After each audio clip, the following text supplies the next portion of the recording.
everybody. Welcome to Rocket Lasso Live. I am Chris Schmidt. Welcome to Season 7, Episode 8.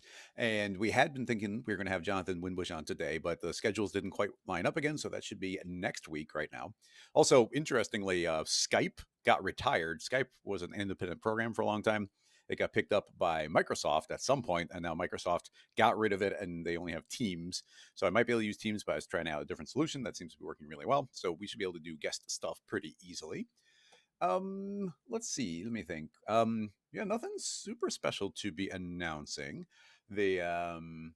Anybody have any questions? Start getting those together. If you have a link, make sure I can see the studio or artist who can make it, or it has to be kind of like vague and abstract, or like just So I'm trying to think of what the exceptions are, where it's like you can, as long as it's kind of indistinct, like a generic Google image search, usually kind of works. But now, if you do want to post a link, it has to be over on Twitch. YouTube does not allow for links during the live stream, so keep that in mind. We can always type out a question, and I try and alternate in between the two.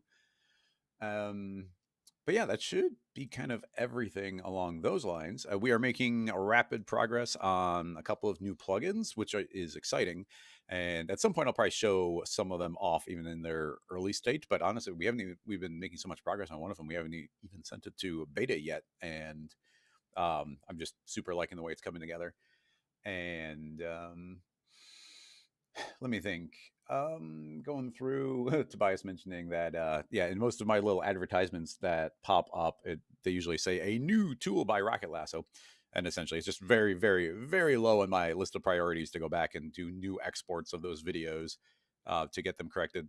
First of all, if I was to get a full res, I'd have to have all of the original content still in the same location, so it's not broken, which is doubtful. And if I were to just bring the video in and edit the end, then you're losing resolution on the original one. Essentially, the lesson I've taken is on my newest tools, I don't put a new tool from Rocket Lasso because I know the videos get out of date after a little while.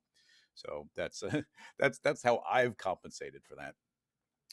So yeah, if anybody has any C4D questions, go ahead and get them posted. I don't know how to pronounce your name on YouTube. Apologies, but you're saying, are there any plugins that you can control Cinema 4D using AI? I'm not even quite sure what that would look like. There was someone had been developing a plugin. They were calling it a renderer, and I always thought that was a big old misnomer. Where essentially it was just like you feed in like the raw viewport or the vague stuff you have into an AI, and it would just spit out like that as the base image, because usually an AI model starts out by generating some sort of like random staticky looking things, and then it starts trying to find imagery within that. So essentially there's did that, but that would be, there's always, I thought, some fundamental problems with that conceptually, because you're never going to get the same thing exactly twice. Like, yeah, it's a little bit art directable in that you could say like, make this look like a painting, and here's a sphere, and here's kind of vaguely the lighting, but like frame by frame, the coherence would be all over the place. Now, granted, as AI goes further and further and further, it's going to become a lot more coherent and consistent and whatnot. But then as far as like directly controlling or doing things in cinema, I mean, AI is vaguely doing some like modeling stuff, and in theory, bridges could be built to feed it directly in. I'm not the biggest fan of any AI stuff when it comes to taking over anything that I'd consider like artistic or creative. Now obviously it's like, it's like, well, is rotoscoping artistic and creative, and is that somebody's job somewhere? Like, yes. Would all of us be very happy if we could do instant rotoscoping and it looked really good, and we didn't have to do a whole bunch of like tedious editing and drawing masks over and over again? Like, also, yeah. So like, it's always a tricky topic, but generally speaking, I don't like AI dipping its toes into any of the creative fields. Let's see.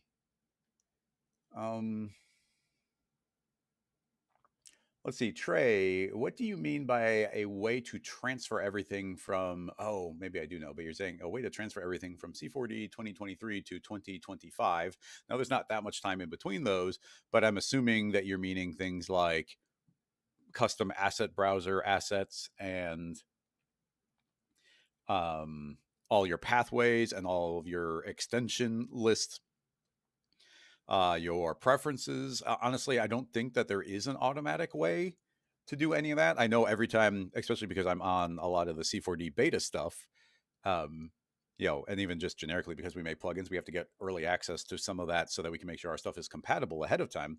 And it's just a completely manual process for me. So I always try and streamline it as best I can, but I still have to go through. Essentially, I open up the old C4D, open up the new C4D, and I just copy and paste each thing. I link a new asset browser. I link each plugin by copy and pasting the folder names. I manually copy over my preference or my custom layout, my particles layout that I have. Like all the stuff I do manually. Maybe there's a better way of doing that, but I'm not sure. Yeah, if anybody knows a specific and better way of doing that, like please let me know. Yeah. Hopefully that's how you say your name. Well, actually, no. 40 Thieves is here saying any hot tips or best practices on how to best art direct Pyro pushing through a Voronoi break.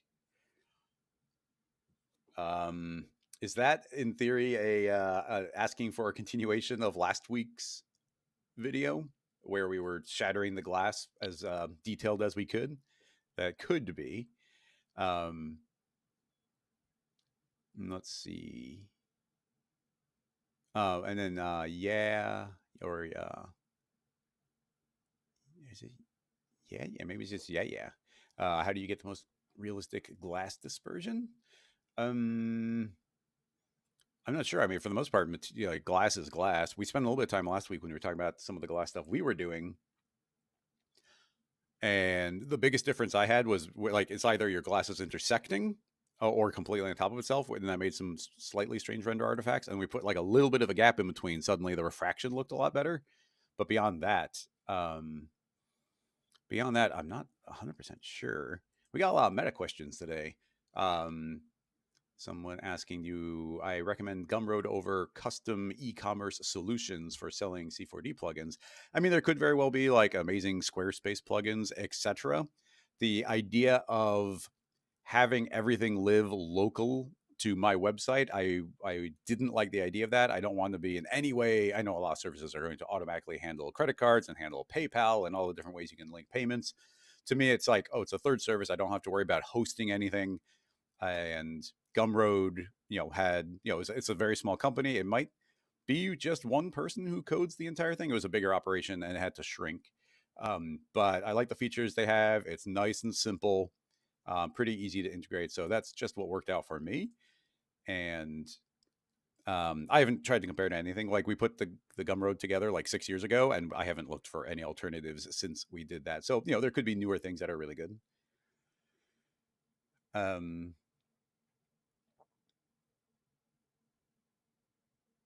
Let's see.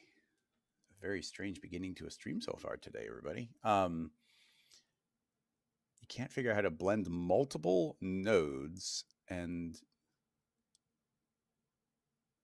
plug that into opacity in Redshift. I don't understand what the problem or limitations is. Oh, 40 Thieves is saying getting the systems working together. Yeah.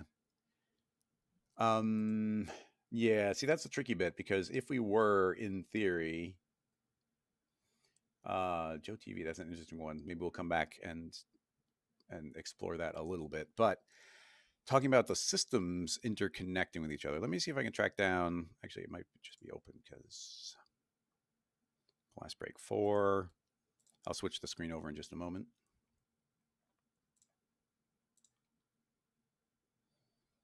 Link that folder. There it goes there. Okay. Hopping over to the laptop. Okay, so here's where we left off with. Oh man. Okay, so here's where we left off with that glass shattering from last week, where you had this super duper slow motion bullet going through. Now, speaking of bullet, that's what makes it tricky, is because I'm still using the bullet simulation, and that's I just like the results are more predictable from bullet. But obviously, bullet is not in any way compatible with the new systems unless you just bake things out. Now, having said that, like Pyro, all the Pyro stuff, largely I would say, is secondary. It's subservient to whatever the rigid body type simulations would be doing. Like, I don't expect Pyro itself to be applying force onto these particles. Like, in theory, you could, but just to be art directable, I feel like I would independently control all of the forces of both Pyro and this using just like direct forces, like a field force and tractors and whatnot.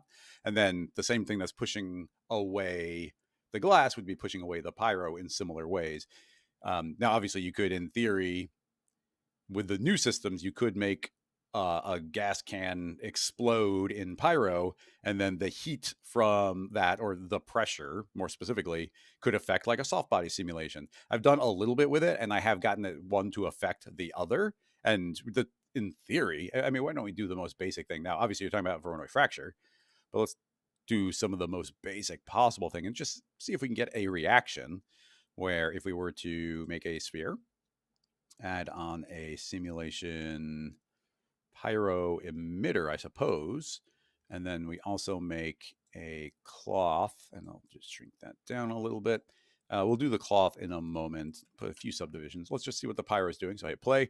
We're going to, presumably, it's going to initialize, send over to the GPU, and we're going to get kind of a little fiery burst going, which is not overly strong. You see it drifts upward, and we just kind of get this fire and a little bit of smoke. Now, let me see if I can remember at all, just doing the basics to start out with. Let's refamiliarize ourselves. Let's drop this on. And I think just dropping that on, let me try and remember. I thought there's yeah, here. Okay, so under the new system, you see at the bottom of forces, there's a checkbox that says Pyro, and that does mean in theory it's seeing Pyro. So let's just do this without Pyro, and I imagine it's just going to fall perfectly straight through. Although, interestingly, you see that Pyro is responsive to what the cloth is doing. It falls through, and you suddenly see like that big waft get yanked through. Now, it didn't catch it like a blanket. I mean, maybe it is, and we're just like passing through where that new stuff is being generated. But it seems like it's acting like a force through it. But is it like truly stopping it or catching it or anything like that? Seemingly no. But before we do that, why don't we make our? Let's make. Does that even work? I make the sphere a collider. I'm not sure how that will affect the pyro, but let's see. I just want to see. Yeah, as the cloth falls, I just want to see how kind of floppy it was. So I'm going to like really push to make this very potentially bendy, a bit stretchy even, just because I want to maximize its potential to react to pyro. So let's go back in, and essentially we need to do some A/B testing here. And is that, yeah, this had it right there. So I wonder if we can even push it further. Is this smart? I don't know. But my favorite way to A/B test something is we just make two identical rigs side by side. I still expect some randomness, but let's see if this, is reasonable. Yeah, near identical, if not literally identical. So now we're going to make all of our changes to the right side. So on the right side, let us activate Pyro and see if it wants to react in any way. So I hit play. Not a huge visual difference out of the gate. Now, the interesting thing is that it's just a bool. It's just a checkbox. So it's like, how much is it being affected by Pyro? I'm not entirely sure. There's also the drag and lift. Like, is that subservient to drag and lift? Maybe. I don't know. Let's mess around with our Pyro. So we got our density. Let's turn off density, and then we're going to crank up our temperature. And you see I'm changing it on both of them because I want to have this continue to match. So let's put an extra 0 on there. And that, in theory, means we might be making like a ton of fire. So we got to be careful and get ready to pause here in case it's too big. But yeah, you see there's a lot more force there. And I might, no, do I want to lower gravity? I want the cloth to fall slower. Maybe I'll just move it up in the air. I could add some drag and whatnot, but I still want gravity to behave normally for the purposes of the pyro. Not seeing much of a difference there. How could I turn off? I just want to see. What we need to do to start out with is just see if we can get the cloth to react at all. So we could make a gravity to counter push pyro forces to, I don't add forces very often to pyro. So do we go to the pyro scene, and under pyro, is there a forces section? Yeah, okay, there are forces here. So we could go to our global settings, controller command D, simulation, scene, no gravity. And then, I don't know if this will be a good idea, but let's make a gravity. I do not know how Pyro will react to this, but let's go into our Pyro setting, go to the very bottom and say, yes, you are seeing the gravity. And we'll grab our cloth and say include only. So now it shouldn't be affecting us. So our cloth, both cloth will just be floating there. And hopefully our fire still behaves exactly as it had been. I'm not sure that it'll, yeah, it doesn't. Okay. Pyro does not respect gravity. I kind of didn't think it would, or I'm not surprised it doesn't. So let's try making a wind, and I'm going to aim the wind up 90. And this is correlate 1-to-1, where it's like kind of like usually minus 950 ish. I'm going to say positive about 1,000. And play seems similar ish. Okay, so like, okay, we got at least got pyro kind of going upward. It's a lot denser. And does cloth fall asleep? There's so many settings we need to concern ourselves with here. Rigid, I think there's only rigid bodies. I don't think cloth can fall asleep. I don't see anything indicating that it can. Now, let's give ourselves a few extra frames.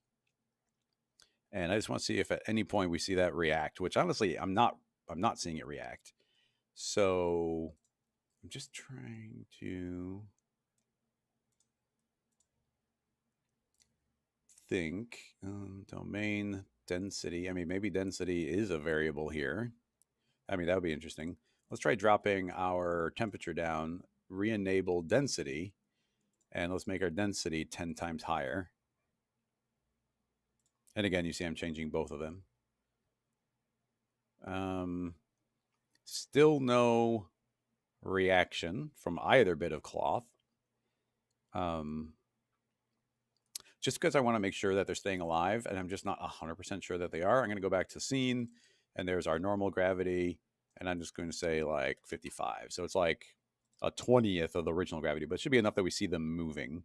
Yeah, you see that there's alive and they're drifting. That should be negative.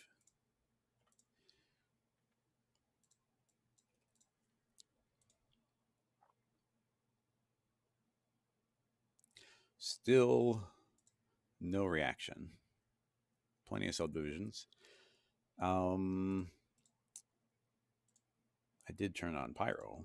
Yeah, I turned on pyro. Okay, well now I'm thinking we need to play with the lift and the drag because we're not seeing any reaction. So let's try lift would be the one I think would have more to do with it. So let's just try cranking up lift again on both of them. No reaction. Drag, I wouldn't think drag would have anything to do with it, but I didn't, when I did the little bit of this before, I didn't think it was this complicated. Now this might be as simple as like I'm missing like a single checkbox somewhere. Entirely possible. And we can check the help. I hate checking the help during a live stream. Like it's just not fun to like see somebody doing active research. Nothing on the forces. Volume to draw.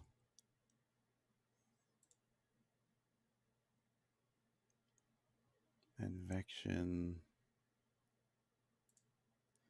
Velocity, density, pressure per fuel. We could try the pressure, but that's fuel. Then we don't need to worry about that.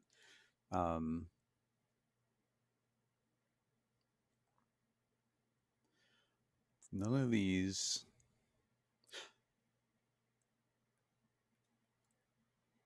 Field force samples.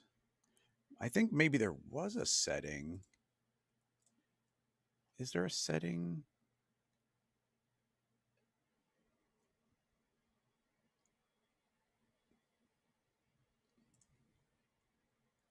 I'm suddenly feeling like maybe it's fluid force factor.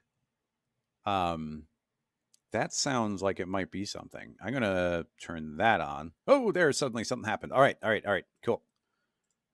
Okay, fluid force factor, very important. Okay, so we need simultaneously we need fluid force factor, and we need to have taken the tag and the soft body tag, and we have to turn on pyro. So now the one on the right has it on, the one on the left does not have it on. Let's turn off our drag and our lift to see if that was a variable. And now, okay, immediately you see that getting blown up into the air. Whee! Because keep in mind the force and the pressure.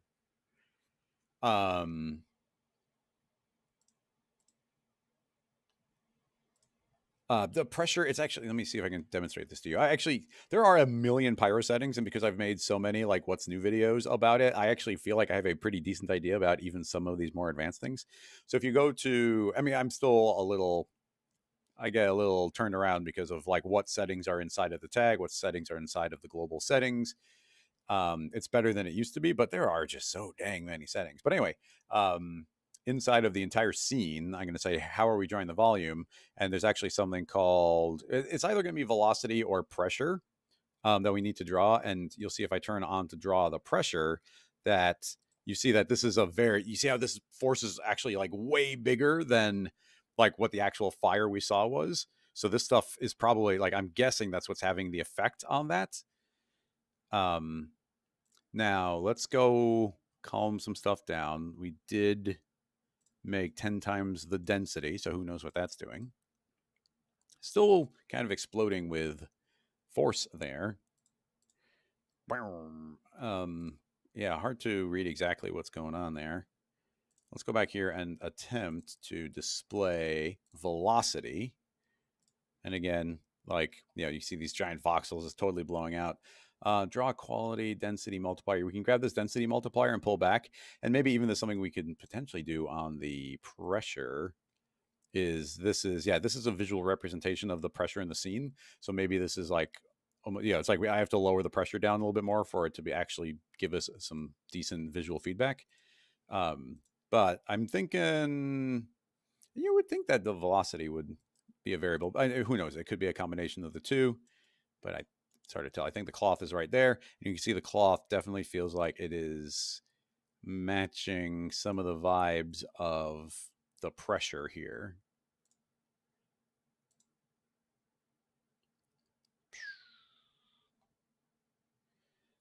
All right, so let's put that back to shaded. So now we're back to regular, and my density is still low, so I'm going to reset that back to 1.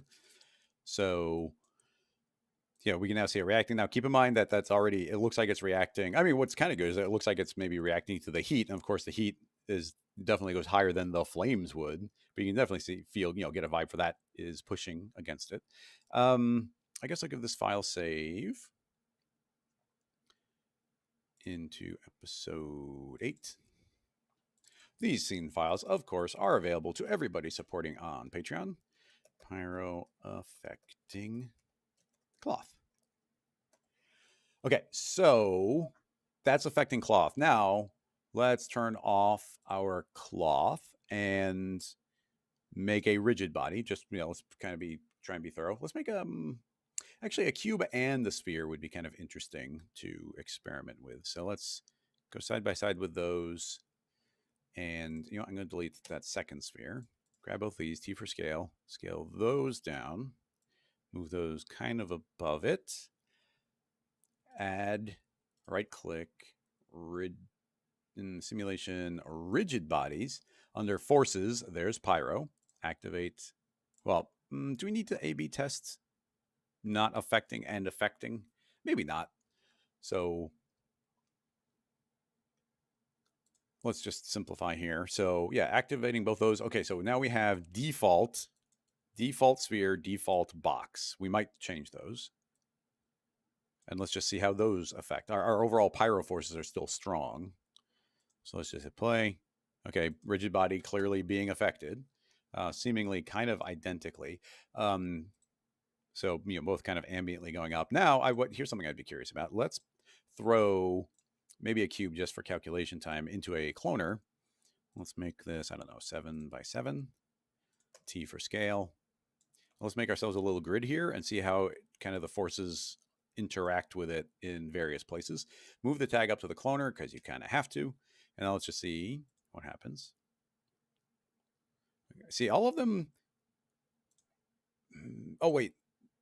That might have been a fair test. I forgot to go under forces and say include because that gravity was affecting it.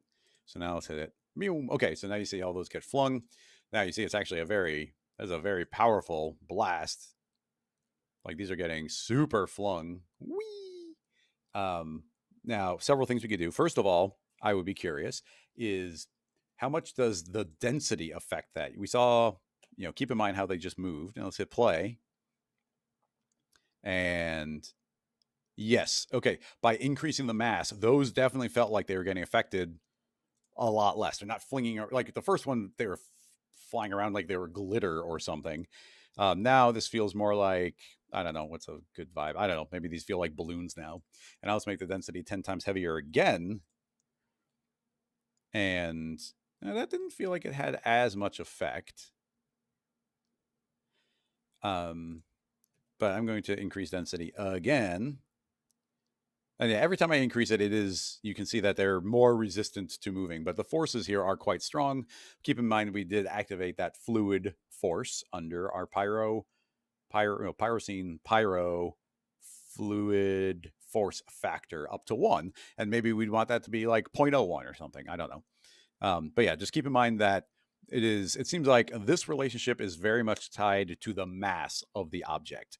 And so even along those lines, like the paper, let's reactivate this, turn off those, and say that, yes, you are now affected by pyro. Delete. If we have play, this is very heavily affected thanks to that fluid force. You see the whole thing is getting blown upward. But if I don't know, but if we go under mass and I tell it that's 100 times the mass, let's see if it's more resistant. Now it is moving, but is it? Yeah, I think it's definitely moving less. And actually, yeah, that looks a lot better. That feels a little bit more like I don't know, maybe a sheet of newspaper, where the other one is just drifting as if there was no resistance at all. This one feels like it's a little bit heavier. Maybe not. It's easy to kind of get optically tricked by these things. I'm gonna put like a pretty dang high number here, and yeah, now you see it's yeah, this is not enough force now even to overcome the minor gravity that we had. Drop it by 10. Definitely kind of wafting. It might be somewhat neutral. So yeah, you see here that the mass and the fluid force seem to be directly related. Useful information here. And with the pyro also bouncing off of this, now this does feel like it's getting pushed up, but the pyro is also blowing around the side, so they can influence each other in that way. And now that that's going on one side, now you see that that's drifting upward on that side more. So yeah, there can be some pretty cool little feedback loops that go here because the systems do play well with each other. Now let's go back to turn that off. Go back to our little grid, and yeah, we saw that they did affect rigid bodies, which is cool.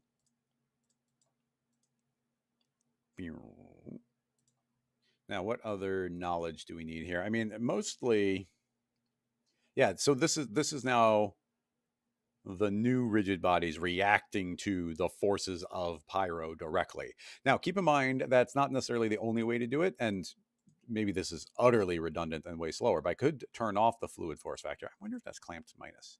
Okay, that would be silly, but I was curious if we could go negative, where it's like the pressure means everything gets pulled into it. Actually, well, seemingly no, but with the next thing I'm about to do, I think that maybe yes. So we can go under simulate forces and use our field force. I wouldn't be surprised if this is a lot slower to calculate, but let's say that forces include the field force, and inside of our pyro, scroll all the way down, exclude the field force. I don't want the field force affecting the pyro.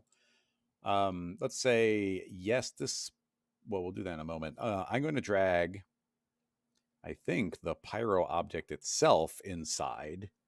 And inside of pyro, I'm going to say to show me, I wonder if like pressure, yeah, I'm not super sure of like the difference or when we'd want velocity and when we'd want pressure, because I could activate one of these and say, yes, you are on. Now we're not going to see anything in frame one, but if I hit play, now we are seeing, what are we seeing? That's not what I expected. Let's say on export. Okay, that's back to normal. Oh yeah, this is a thing. It's like if you tell pressure to be on, it starts getting visualized in the viewport. And I haven't found great ways of getting around that, because if I visually hide it, okay, it did visually hide this time, but sometimes it won't. But you see, we're still generating this pyro. But anyway, now we've got that force out there, and you can see that my little arrows are reacting to it. Now, something I really like doing, let's go to our display. And this was something we did with voxel mesher, is I really like seeing these tick marks, and I like doing things planar. So what we got, X, Y, Z. So on Z, I'm going to say drop it down to 1. So now we're essentially getting this cross slice. Let's jump this up to about 1,000. Crank up our density of points here. And now we're getting this visual feedback of where the pressure is. And you can see that these seem to be pushing away from there. And then, interestingly, these are seemingly are very affected, like where they're passing through our other objects are very affecting the pressure. So very interesting. And even here, I've got a very large grid, and you see only where the grids of the pressure are being calculated is it even getting visualized, which is interesting. So that's pressure. We got field force. Let's say that the field force, I'm going to just add, let's make it way higher. Oh yeah, when you increase that, then we now have to go back to display. I could say don't display the vector length, and now they become absolute again, and we're just seeing pure direction. So now there's way more strength. And now that you can see the field force is pushing these around, but this is just a pressure. Actually, yeah, this could be informative. You see, that's just the pressure seemingly pushing them around. And interesting, the pressure is not necessarily where I'd expect it to be. Like those all moved, but like clearly the fire is traveling up here, but the pressure seemed to affect it over there. So that makes me want to go back into Pyro and say, don't generate the actual data of pressure. I'll say that's back onto on export. I'm going to say I want to use the velocity. Oh, I just remembered something else that this might not be doing yet, but let's just turn on velocity. And very different things just happened. So suddenly you can see very different like swirls and patterns there. Okay, several weird things. First of all, the cubes might have like blasted through here, and that might be why this suddenly moved down. But yeah, that was kind of odd. That's very odd. But now it's very strong. Back to field force. Let's drop the power way down. Okay, a little calmer, so that's in control. And yeah, these kind of smacking around seem to be what was actually busting holes through our pyro. But let's go into our field force, click on this, and just make sure. Yeah, you see right there, it's like it says it's calculating the velocity based on the nearest. You get better calculations if you do quadratic. But yeah, this is just like what type of information is coming from the pyro object that I dragged in. So it automatically updates. I thought maybe we had to manually say, look at pressure, look at velocity. Now, is this actually giving us anything useful? Like some goes up, some goes down. Like I'm a little confused by exactly what we're seeing there. Let's go back to 7-1. Do a little bit more of a two-dimensional grid.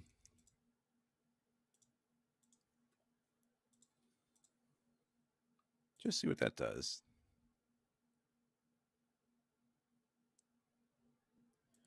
Pull down.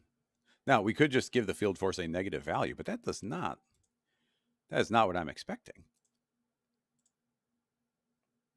But maybe velocities are negative? I don't know. Can you say negative strength? Yeah. And we don't have any fluid, so these are just really strong still. So I'm going to drop this down to 15.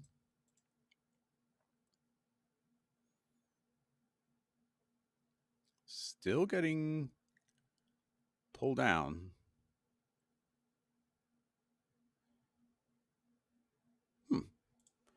Are they asleep?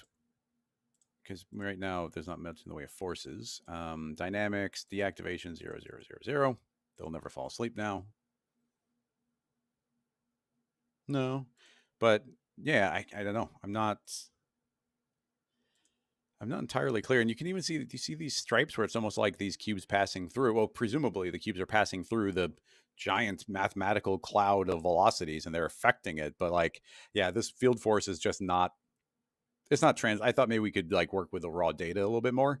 And I could just be not tackling it quite the way that would be best. But it seemed like we were getting better results when we let the fluid force affect it directly instead of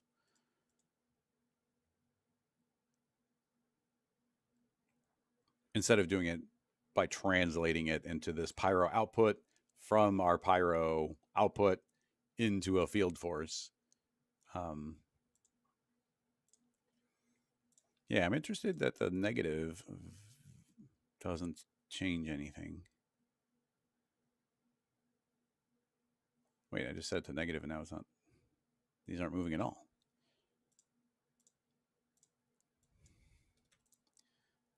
Yeah, bizarre. All right, well, I'm just gonna, that was a bit of an experiment. I don't think we got anything super useful except for it's confusing. Maybe we could tinker more with it.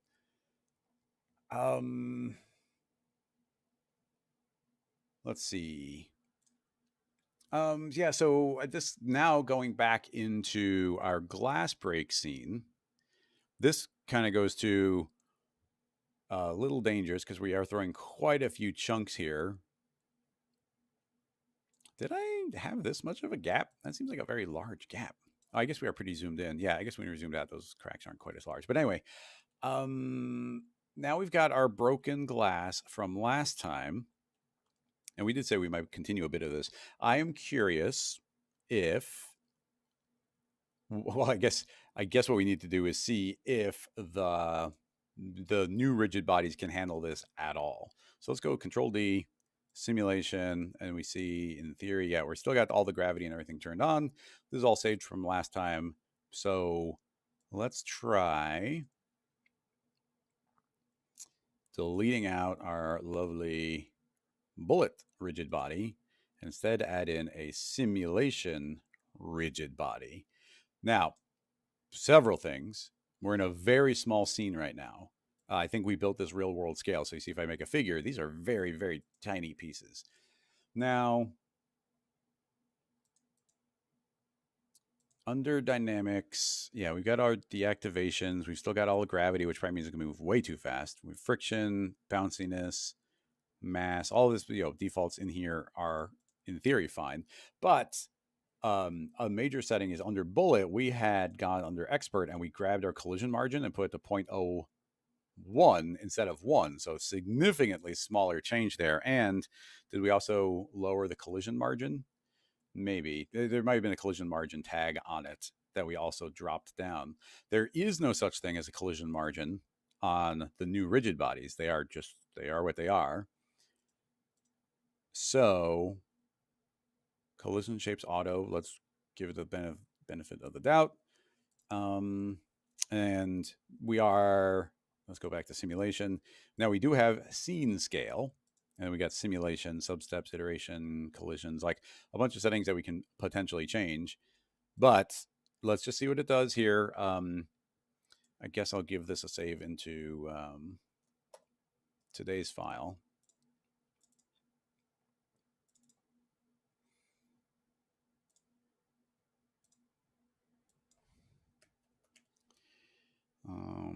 Pyro glass.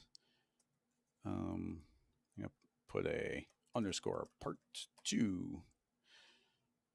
Save just in case. And we're throwing a lot of clones at it, but hey, bullet handled this, like, not fast, but I handled it. Let's just see what happens. If it crashes, we can restart easily. So let's hit play. Give it some time to, always give it some time to initialize, especially depending on the way that, okay, everything suddenly moved. You see everything went down frame. Not the speediest, but hey, they're all moving down uniformly and they're not like exploding off of each other. So you know what? Encouraging. Let's say that. Control D, gravity, 0 gravity, please. And let's reactivate our actual bullets. And I will add on a simulation collider onto it. And this can also be convex hull. That should all be fine. So now, in theory, that's not going to move at all. And let's see what this does. I think the frame rate was worse, but hey, if the systems play well together, then let's just see.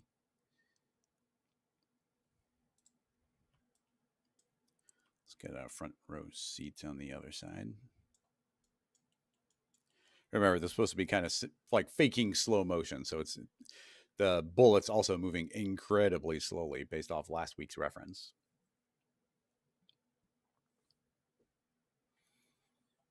Okay, reaction.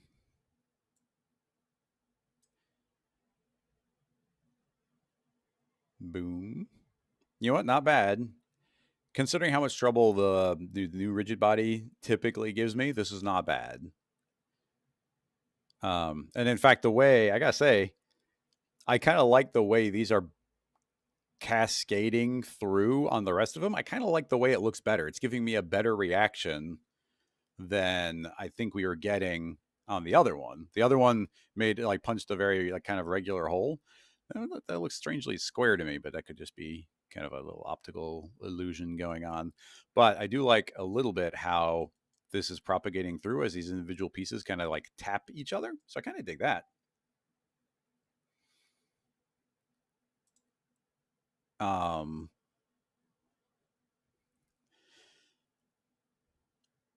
Now, the fact that we're doing this in super slow motion makes me worried because essentially, if we were to continue this, I'm not saying we will continue here. I was just kind of continuing this from Mike's question about if this was, the way that kind of decided to separate there is a little strange to me, maybe. But oh, you know what? I wonder. Let me see. I wonder if it decomposed the shape draw. I wonder if it decomposed the shape.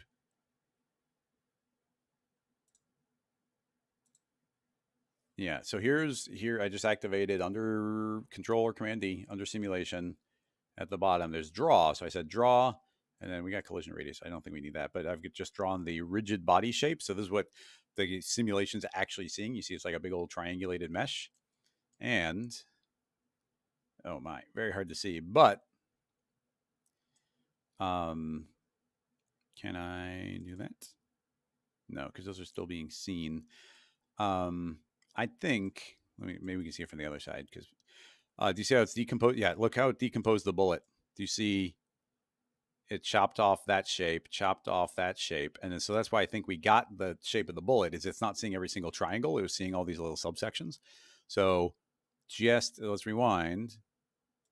Don't draw, and this time I'm going to say, "Hey, bullet, you are a full-on triangle mesh." So now it should see every bit. I just want to see how that ends up breaking. Obviously, we got to give it a few frames to get there.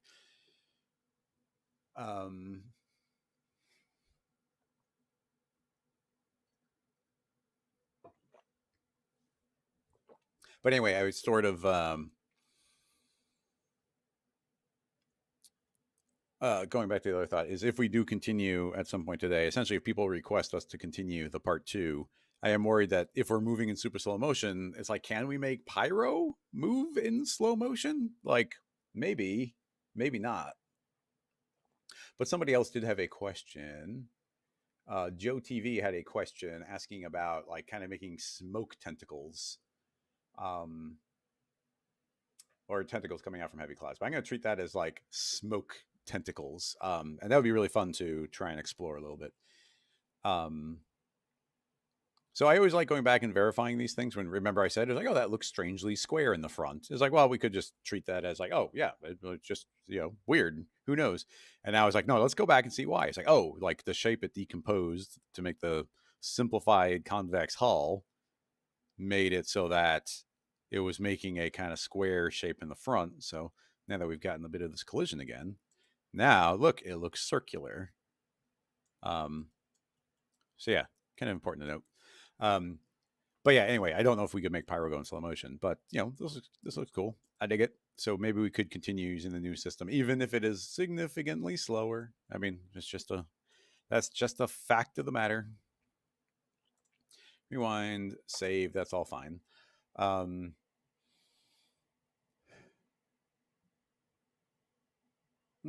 Paul, I would be curious if the bullet spinning. I mean, the bullet, if you're saying we need the bullet to spin to help get rid of a square shape, like we already solved the square shape problem, making the bullet spin would be curious. I'd be curious if it was spinning quickly, if it had enough friction on the collision to actually make those pieces not just want to fly forward, but also to spin outward.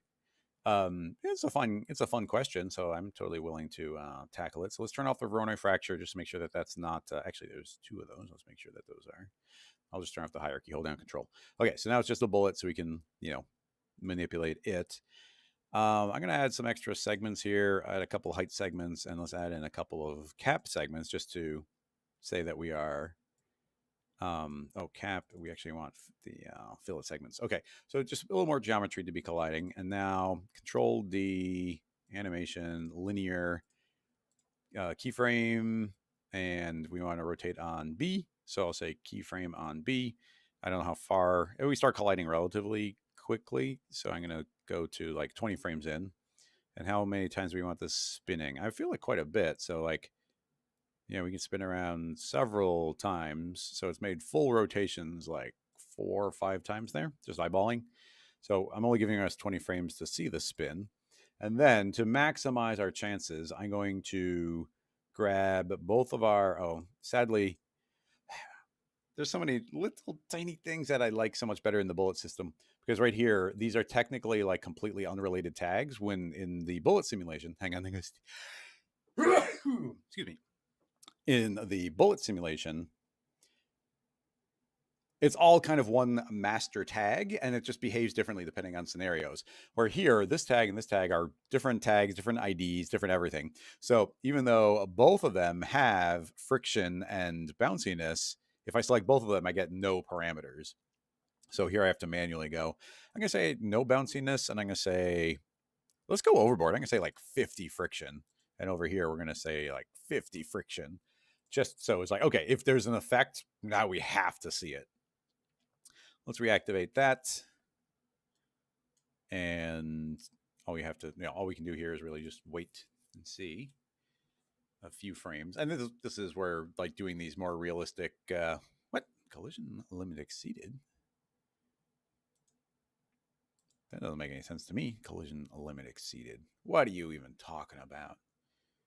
I think we saved the most interesting version of that too.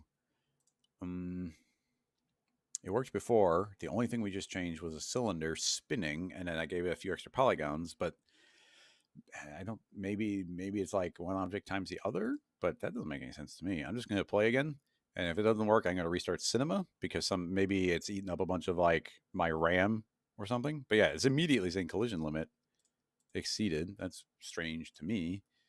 I'm going to override that, and yeah, that's fine. Close that. And reopen.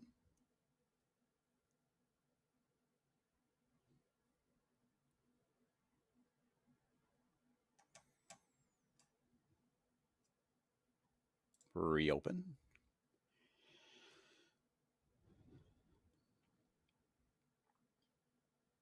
And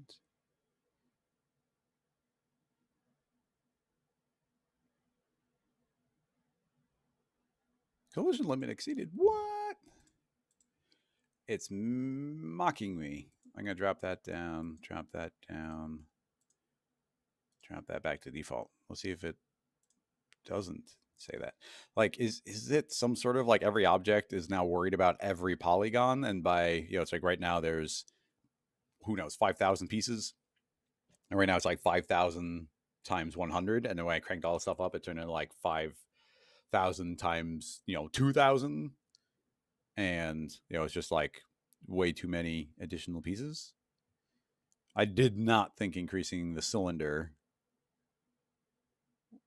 would cause the collision. Wait, now it suddenly just started running full speed without doing anything, but it didn't give us a collision limit warning. Now, granted, my Voronoi fracture said it was still calculating, doing something. Oh man, What is it doing? Just when I was complimenting rigid bodies. It does not seem happy with something I did. You know what? I don't feel like waiting around for it, so we're going to kill it.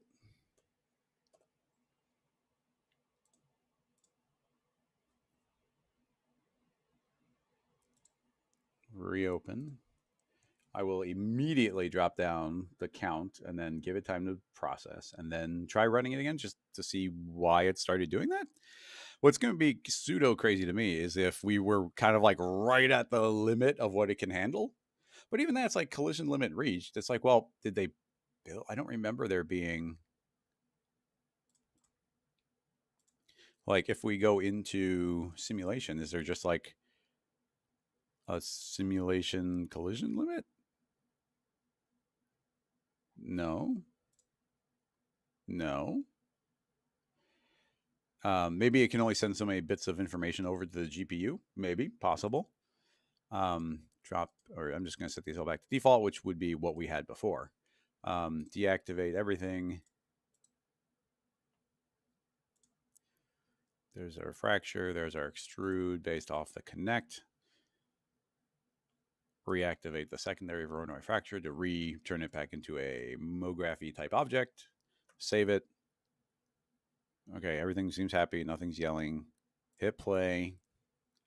And cross our fingers that we don't get collision limited hit and that it doesn't not say that. And it just is like, oh, I'm just bypassing.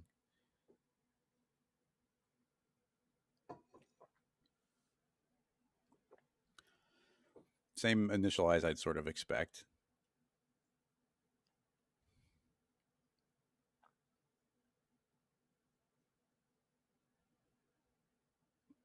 Start to take a little while. I do wonder if this is if it is a RAM thing. Like there's always a potential that well, it started doing something. It's weird that the first couple went relatively quick. Suspicious.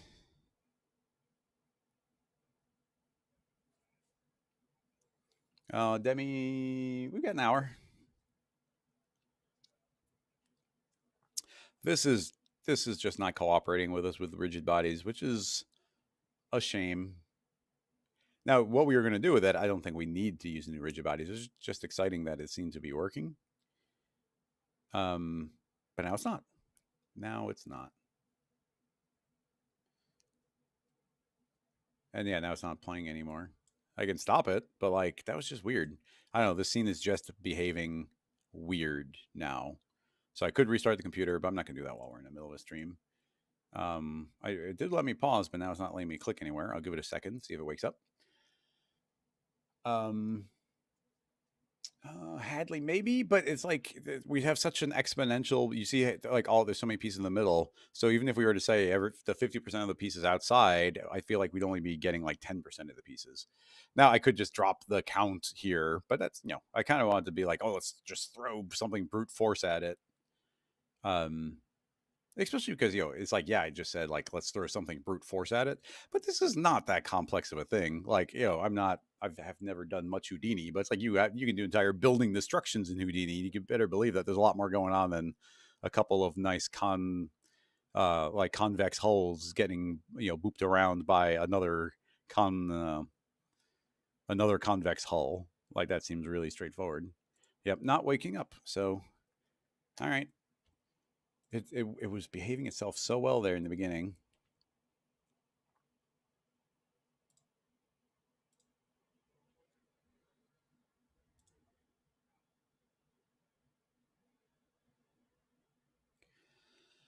I'm a little worried because, well, the other thing we were thinking about exploring is that smoke monster or the tentacles, the kind of black smoke tentacles coming out of a cloud type thing.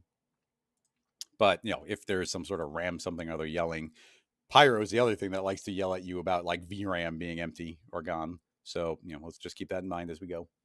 Oh, I didn't realize I had this other monitor on there. Sorry about that. Somebody should have yelled boop.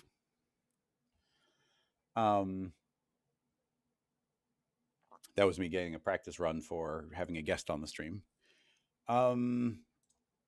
So Pyro Pyro just kind of renders, so we don't need to worry about too much of the volume rendering stuff. We just throw on a default cinema one that should just work.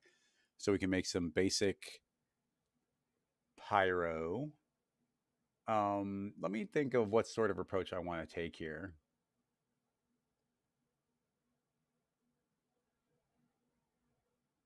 Because generally speaking, let's make a sphere. I'm gonna make it a little bit larger, not too much larger, because I have an idea in my head of like how large Pyro is. Make a Pyro emitter, and we're gonna go purely with smoke. So I'm gonna say no temperature, please, just density. We're constantly going to be adding density on. I don't want this coming from the surface. I want it coming from the entire volume. And then from my own testing, the sparse surface and the sparse volume visually are pretty much identical, but they do calculate faster, at least for the generation. Not that I think that's that big of a deal for what we're doing here. I'm pretty sure I can just visually hide the sphere so it's not in our way. Hit play, and we should get, boom, big old cloud. Now, it's going to want to drift away. So I'm probably going to do a lot of stuff with stopping gravity from having much effect here. And then I want to control all the forces that are applying to it. So we got several different steps we're going to do here. Inside of our Pyro scene, twirl this down. All good. Collisions, all good. Oh, Pyro. Fine, fine, fine. Tree settings, fine. Here's our general density buoyancy. So we'll set that to 0. So now gravity has no effect on our density. That's just fine. Vorticity could be something we care about, but I think we want vorticity. That's what's kind of making this look like it's all kind of like a coherent curly noise that's like all interrelated to itself. I think we want to keep that, but there is just straight up turbulence, and I'm pretty sure this is a natural wind that's blowing everything around, so we might turn that off. Let's hit play and check it out. So yeah, now actually, yeah. So turbulence is scale with velocity. So because we are not moving at all, the turbulence is times 0, so nothing happens. If we turn off that, yeah, now you see that the turbulence is always running. So keep that in mind. There's extra turbulence depending on how fast you're moving. Now, typically a little density goes a long way. So I might go back here and we're going to like really inside of our Pyro tag, we are going to really calm down this density to the point where I'm going to even try like 0.1. And you see, we still significantly see some density. Maybe we can keep it thicker, but it kind of goes to if it's really easy for, even if you're trying to make a white fluffy cloud, that if there's so much density, it still turns black just because there's so much there. So now it's a little bit more wispy, but let's keep that in mind. But now we've got like a little bit of life, a little bit of like the stuff wafting around. It breaks up the surface a little bit. I'm completely fine with that. Now, another thing to keep in mind, which could be a variable here, and it's a little bit hard to tell, but it is true. Do you see how like certain areas look like right there? That looks more dense. Why does that look thicker? And other areas look lighter. And that's because all Pyro by default has a bunch of noise on top of it. And right here you can see at the bottom, noise. And here is that noise. So right now there's an overall turbulence and it's not animated, but it just means certain areas are going to be more dense than others. Now we can turn that off and maybe that'll be fine here. And now overall there'll be more density, but now you see it's all a little bit more uniform looking. So now certain areas are not more or less. Just to show you, there's a kind of a cool effect you can do is if we crank up the contrast all the way, when you make this, you can get like a 3D kind of volume of noise here. You see exactly where the cloud of noise is existing, and he erases out those different chunks. So, I've always thought that looks pretty cool, being able to visualize the noise like that. And then it goes to, if you make your density dissipate really quickly, you could like have this animated noise be very, very clearly there and kind of drifting around. Not the effect we're going for right now, but just keep that in mind. I will turn off the noise because, again, that's not where I want to get our randomness from. Now, the last, well, many things, but let's go and I'm going to make a wind. This is for demonstration purposes. Now we've got a wind and the wind's blowing forward. I'm not sure how strong, but if we hit play, we now got a wind. And yeah, generally speaking, you see everything is blowing forward. I don't know. First of all, does anybody else have this happen? And if so, do you know why? That when I rotate my camera, you see how everything kind of looks different? It gets really dark and like lower resolution. And when I let go, suddenly it increases and it looks way better. Just curious why it does that. Like, is that a thing with my video card, or is that something where Pyro is optimized to look good from your current angle, and that's how they're getting like really, really good playback in the viewport? So as soon as you're rotating your camera, then it's like, oh, it can't do that. Anyway, if anybody has any information there, I would like to hear. Anyway, so we've got that. Now, you see I've got a wind, and the wind is constantly blowing forward, but look, it disappears really, really quickly. Why is it disappearing so quickly? And why does this look like there's a solid ball? Well, the reason it looks like we got a solid ball here is that we're constantly generating new density. It's constantly making new stuff, and it's constantly fading out. So let's go to our Pyro output, and under Pyro, we scroll down until we get to the density section, and here are important settings. So here, 7% of our smoke is disappearing every single frame, every single refresh. 7% of our smoke. So I don't know the number, but so, just think of that like 10%. So it's like 10 frames, and the smoke will just dissipate to the point where we are not even seeing it anymore. So I am going to say 0. Don't fade away. And as soon as I do that, now look, now our density is continuing to live on. Now it's still spreading out, it's still stretching, so it is getting thinner, but it's not disappearing anymore, and that's entirely due to this dissipation. Now there is this absolute density dissipation, so right now we are losing 1% of our density, I think always, as just this absolute value. So we could also drop that to 0. I would be, I'm trying to think of how far I'd want to push that, because at a certain point, if we do want it to be able to fade out, and we'll be doing some tricks, but I just want everybody to know the pieces that we're dealing with here. So essentially it's like, the density could get so thin that we're not seeing it, but it's still existing and it's still calculating, and that could be bad. But already you can see that we have a very different type of setup here. What's funny is I'm like way more of an expert in Pyro when it comes to the smoke effect rather than the fire, because I always, smoke, I feel like there's so many cool mography opportunities, but fire you only need when you're making fire. Maybe if you're doing magic, but I'm not making magic effects very often. All right, so now we know a lot about, like, now we're able to maintain our smoke for longer, and it's not fading out. Maybe we do want to make it fade out, but for right now, I'm not, trying to make it fade out. So let's turn off that wind. That's just to show how this was drifting. And now we've only got the most minor of turbulence here, adding some imperfections, which honestly, maybe I even turn that off. You see just that turbulence is, breaking these pieces apart quite a bit. So yeah, why don't we turn that off? We'll take complete control over our Pyro here. So turbulence, no thank you. Oh, interesting. Actually, no, this makes sense. So now we don't have turbulence getting applied, but stuff is still moving. That is probably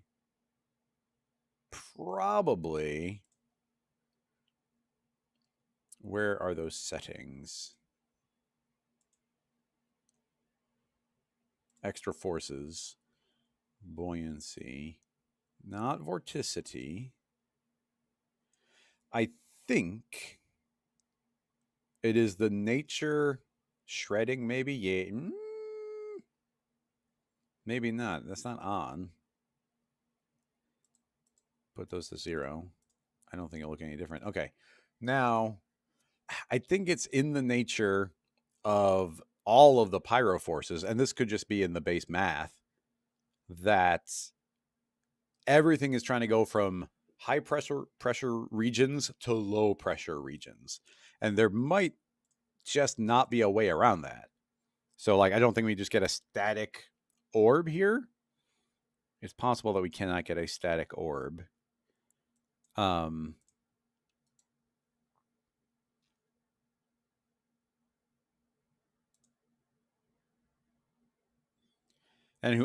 then I don't know these settings at all, the advanced settings and all the floating point precision, et cetera, et cetera. I do not know those. Advection mode for velocity. Like, any one of these could be like that setting, or like something that's affecting that, but I don't know. Oh, that looks cool. Why does that look so much cooler when I turn off per advect? Maybe it is going to do it still. Yeah, no, that still just looks cool. I just to try, I'm going to go turn off the vorticity. Look at all these settings we got twirled in. Vorticity 0. Yeah, just a lot more wispy here. You see how everything's like bigger wispiness, where if you add in that vorticity, suddenly you start getting all this little micro detail. So think of vorticity as like adding micro detail on top of all your other stuff. Um, but yeah, this is kind of surprising. I didn't expect it to spread out quite as much as it is. I guess with it living as long, but like there's still almost like I would almost think that my wind is still turned on because it's still very much going to the right. Um, cool looking, but like not exactly what I was expecting. Now, there do I want to counter that? We're just trying to make a very, very controllable rig. And you know what? I will save this because this is actually a pretty good blank, starting place. We've kind of turned off a lot of things. Um simple smoke, we'll just say. Um okay, so I'm gonna go back to that one setting. I wonder how many people in the world even know that these settings exist. I mean, I talked about them in my video, so hopefully some people. Um, what? Where was it?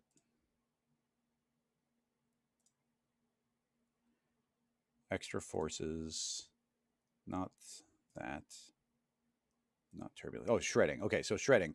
So shredding is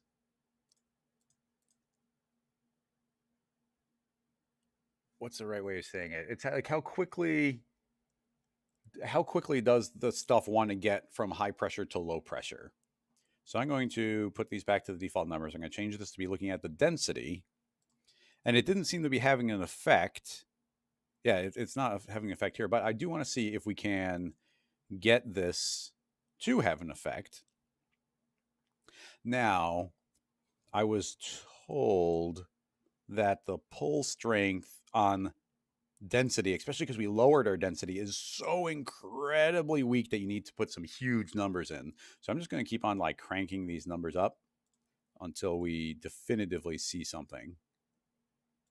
I just want to see something that feels different. You know me, I'm just going to keep on adding extra zeros on. That felt different. That definitely felt different. Let's do another. Okay. So, yes. Okay. So this is now working. It's almost exactly what I wanted to do. So what's happening now is all of our smoke with this incredibly huge pull strength, but keep in mind, density is already a lot weaker than temperature would be. And we lowered our density to be 0.1. So like by making that 0.1, that's automatically adding an extra zero onto this, maybe even more. But keep in mind, it's still a huge number. Anyway, what's happening now is I've now said that smoke is now attracted to smoke. It wants to collapse in on itself. And honestly, this might be all sort of getting sucked into like a little singularity in the center here, and we're constantly generating new pyro. So I will make another wind, and I did have it set to 15, and I just want to see, like now, okay, now we got this wind, and now you can see it blow over there. So you get like this little wisp, but look, like most of it seems like it just wants to keep on swirling around where we are.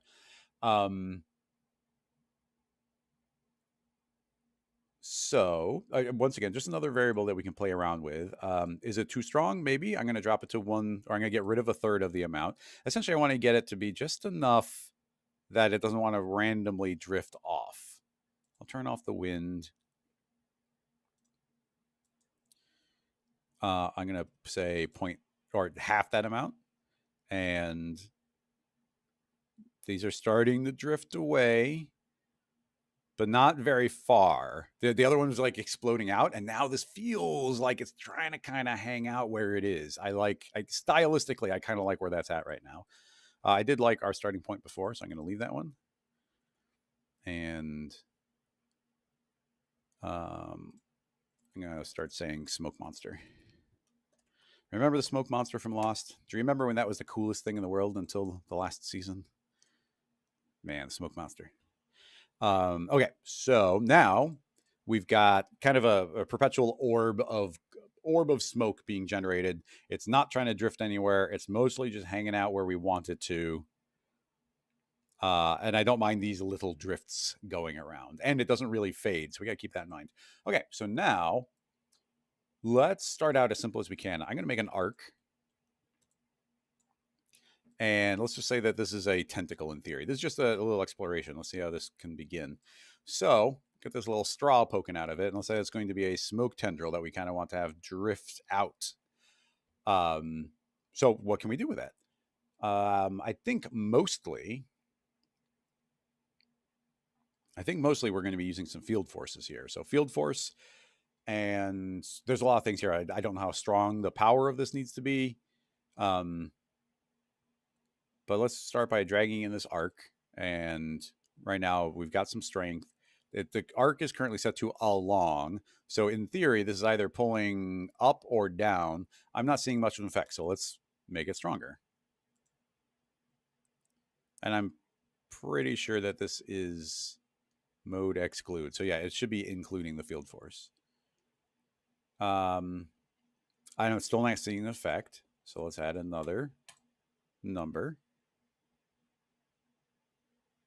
That's maybe okay. Yeah, now I'm seeing an effect. You see where it's like I just keep on increasing the number until I see it do something. So that is now pulling up and along. That's fine. Let me think. It's just grabbing it and flinging it. Okay, several things we need to do. I also am going to. Do I do it as two field forces? It's probably more calculation, but it is cleaner when we can control them separately. So I'm going to call this one field force dot along. And then let's make another one. This will be a field force pull. So this pull one, I'm going to say this one has an arc. And I'm going to say that instead of it traveling along, I want it to have a radius. And the radius will be something per segment. Radius is huge. Oh, that's the radius of our spine. Whoops.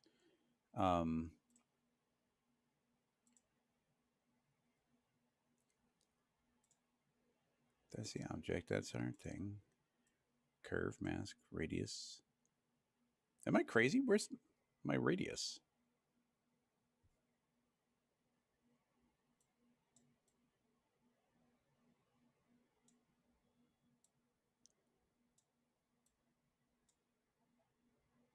What's going on here?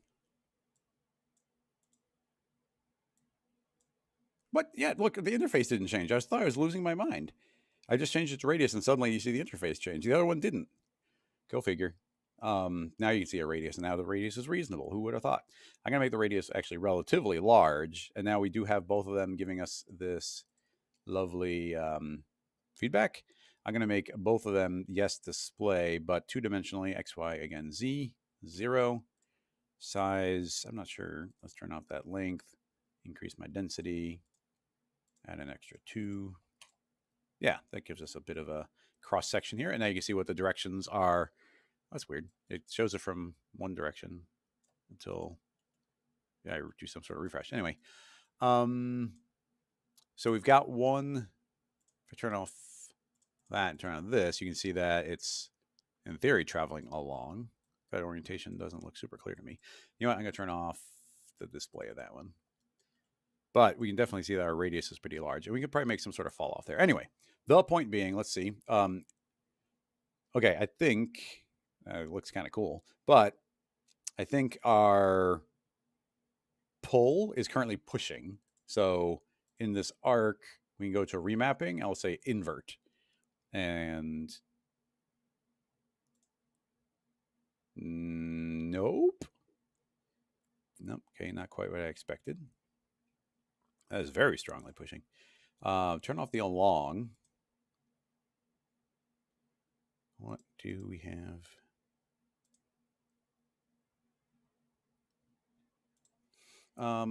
Maybe inverse is the power. If we go to direction and say invert direction, I think that's what I actually wanted.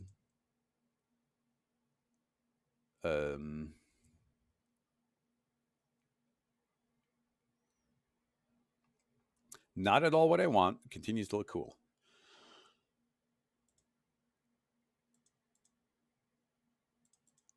Radius. Wait. Oh, I'm on along. Wait, along is set to radius? I mean, that kind of explains part of it. Radius, direction, invert. Okay, that looks like inverted this time. That's so weird. I'm not sure what was going on there. Anyway, now, okay, I think the interface for some reason is not refreshing for me consistently. So I thought I was on one when I was really on the other. Now we're no longer trying to pull along the shape. We are merely attracting things directly to the spline.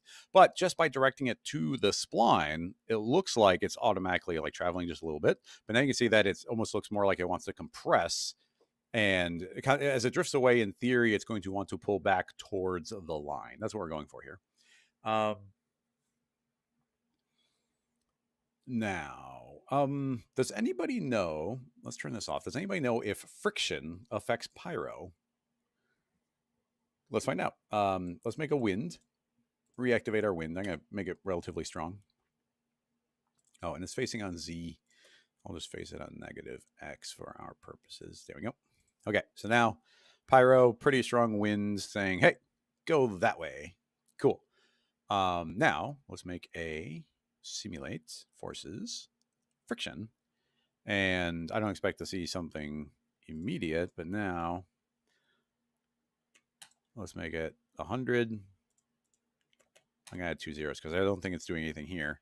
Again, looks cool, but I don't think it's doing anything here. But now let's reset that and say it's a force. Don't see anything. Don't see anything. Don't see anything.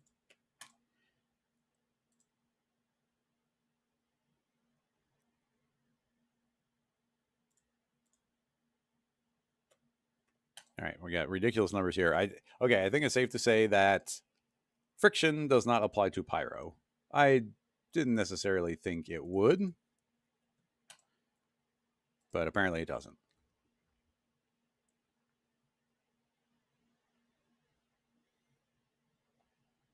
Okay, good to know. Thank you, wind. Now, let's go back to pulling. So it's pulling towards the center. And then I'm going to turn on our along, which means that the separate one wants to travel it along. Right? Why you gotta be like that? Do I have invert direction?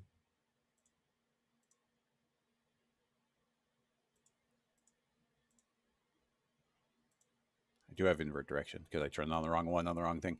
So I was pushing it down. Okay, so now it should be, in theory, pulling towards the center of the spline, and it should be traveling along. So essentially, that's as good as we're going to get with the gravity. The tricky bit here is, or slightly tricky bit is that this is accelerating. You see it's going faster and faster and faster, and you see it's like accelerating all along the path, which is, on some level, does along need to increase? I forgot I usually want to increase the start range, or maybe the offset. So it should be full. Oh, okay, yeah. Okay, couple things to note. So something I kind of forgot. When you're using along, it's kind of invisible here, but when you're using along, it gets weaker as it goes along the thing. So if you say offset of 100, now the whole thing is full power. So you can see very strongly it's pulling the entire thing very blatantly. So good to know. A little bit strong. So let's drop it down to 10%. And now very distinctly it wants to travel up along our path. Excellent. And now it's weaker. Our pull towards the center is not strong enough to stop it from flying away. It's accelerating so fast it's not curving back in. And without friction, I'm not sure how I can wrangle control over this. We've got vorticity. I'm going to get rid of the vorticity. You never know. Let's eliminate variables. Remember, that's something we'll want to turn back on again. Buoyancy, fluid, turbulence is off. Shredding, we could, turn that off for a moment just to see if it's having any effect on anything. Nope, not really. And combustion, no. Rest grid, no. Density, I don't think there's any active, cutoff, timescale, smooth factor, dissipation. None of those have to do with like velocity. Now there's a velocity tab. Oh, velocity damping. That could be useful. Velocity smooth factor, just straight up velocity damping. All right, let's tinker with that. I'm gonna say 55. Okay. It lost more than half of its energy every frame and it just stopped dead. So yeah, here's our friction. There's a unique friction just in velocity for velocity damping. So if I say lose 5% of your speed every frame, it's constantly having to calm down because it's losing energy. And it looks like a little bit is going to go a long way. So let's do 1% velocity damping. And now the upwards movement fades out relatively quickly. And it's doing a much better job of turning and following our curve here. Let's go back to pull. And I need a visual for this. So I'm going to make an end side and it says there's a radius. Yeah, so this is my radius. I said about 300 for the radius. So that's about how far away that the attractor is trying to pull it in. So I'm going to increase that significantly up to like 777. I guess I thought these lines might have been cutting off for us, but that makes sense. And now immediately as soon as I did that, you see all those started pulling in a lot more. And now there's also, keep this in mind, there's some remapping going on. This curve has a natural fall off. So essentially it's very strong when it's nearby, but as it gets further away, it's getting weaker. But what we could do is say, no, I don't want it to get weaker. And here's just a radius fall off remap. And also this remap would be doing a similar thing. But I could draw a spline here. And you can see that's not all long, right? That's not the visual I was expecting. Maybe it is. Maybe it's backwards. That could also be throwing me off that this arc might be reversed from what I'm expecting. But yeah, oh, wait, no, that does make sense. So this is the radius shrinking. That's interesting. Yeah, that's the radius shrinking. But essentially, although if this was up all the way, that implied that there was no radius fall off.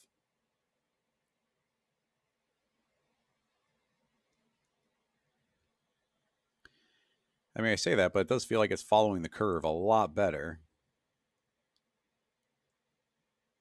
Look at these beautiful little wisps that we're getting, even with tons of settings turned off. Yeah, that's working pretty dang well now. Okay, I mean, I'm happy that it's suddenly being controllable. I'm gonna hit save, just override that one. Just out of curiosity, if I reset this to default, is it different? Is there like a little vector trick happening here? Like, is this following the curve just as well, or is maxing both those out different?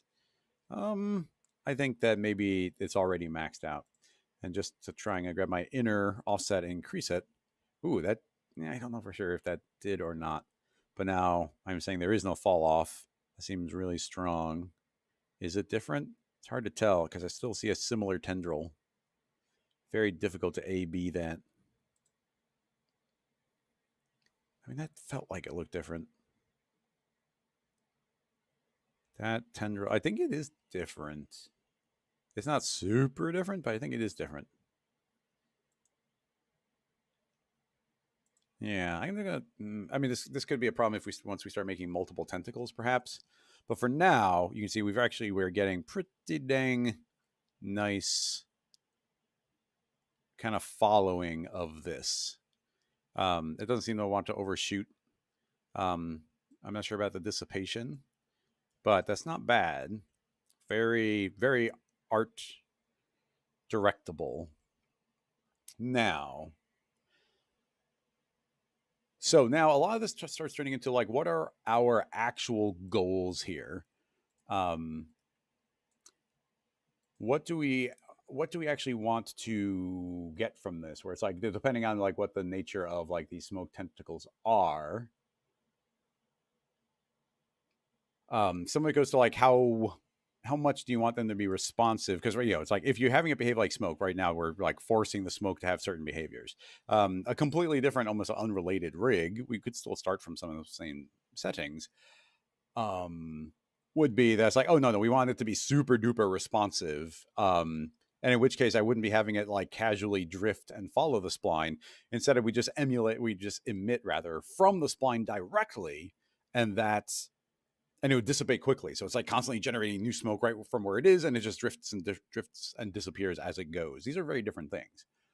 Okay, so now let's make a line spline. I'm going to pivot from the start, going up on Y. We're going to make it 2,000 long. How is the length there? That's about right. And we're going to have 50 points, making it up.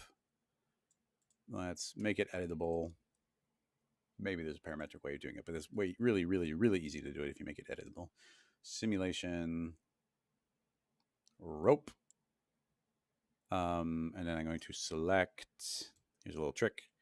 I want to select the end point, so I'm going to hit select all, and I'm going to hit UK to shrink, and then UI to invert, and now I've got the 2 endpoints selected. And I'm going to deselect that point, and now I know I've got exactly just the 1 point selected there. So now I've got 1 point selected. I'm going to say fix that point, so that point is not fixed. Under forces, I'm going to say include nothing. So that rope is just being a rope. And then I'm going to grab our pyro, go to the bottom. I'm going to say also include. Now I'll say include the wind, include the force, include the force. And now we just have to remember, every time we make something, we have to say, what is it getting applied to? So forces turbulence is something I want. And I do want turbulence to be included in the line. And I want wind, a new wind, blowing upward. Maybe not by too much. Let's turn off pyro for a moment. Hit play. Oh, and we don't need to see this anymore. Looks kind of cool, but we don't need it. Okay, hit play. Okay, my wind is backwards. Minus 90. Go back up there. 15. Pretty big scale. Or is there still... Oh, yeah, there's probably still scene gravity. Okay, there's just scene gravity. My rotation was correct. Just scene gravity doesn't affect pyro in that way. Okay, now the wind is blowing upward, I think. And now we've got this turbulence. So essentially what I want to do is make a relatively strong turbulence. So that's going to be kind of wafting all over the place. Make it larger. But then we have a equally strong wind that's saying like, yeah, but you want to be aiming upward. What I'd like to do is get kind of a drifty little tendril going. And essentially I want it to be doing what it's doing, but I want it to be doing it slower. So friction, stickiness, radius, mass, mix animation. I guess it's just a friction that we want. Friction, that should be affecting it, I think. Hard to tell.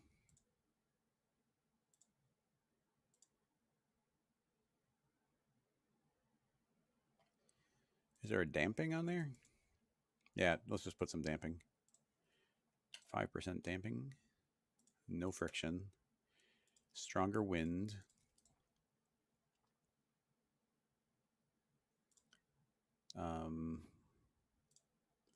Go easy on the turbulence's frequency. That's how quickly it's changing over time. Wind. Even stronger, please. Definitely want this to generate. Oh, these might not be getting applied. Gotta remember. And the friction probably also was working. Is my wind backwards? Oh yeah, I didn't reset it. Okay, that'll blow back up again. Okay, so we got the wind. Okay, the wind is now there, and now it is too strong.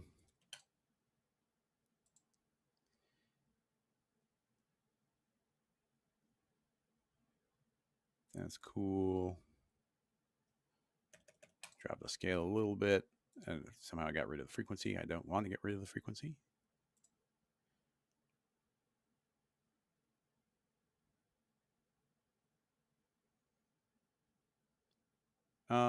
Let's call that good enough.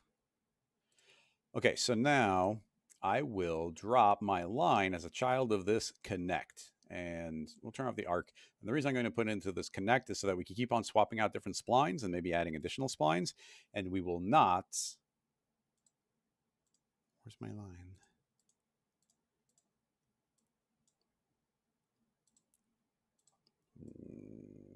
What? Why is my line disappearing when I put it into the connect? What madness is this? Maybe that other arc being in there is confusing it?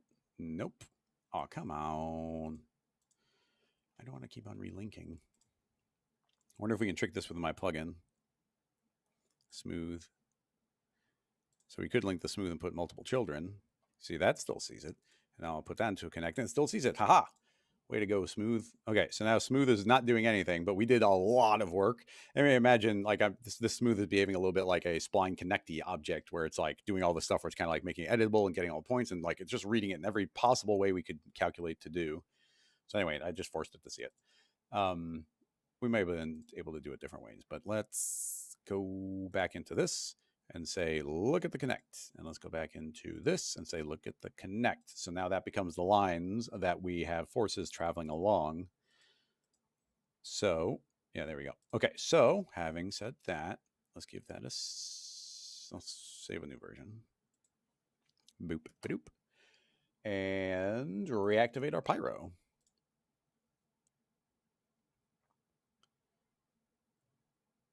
Okay. Seems to be seeing the updated curves, which is good. Drifting. A little bit of wisp kind of broke off there, but that's potentially fine. I'm going to go a little bit easier on this upward wind so it's, can drift up and down a little bit more. It's maybe moving a little fast, so let's go and add even more damping. So this line is forced to slow down a little bit.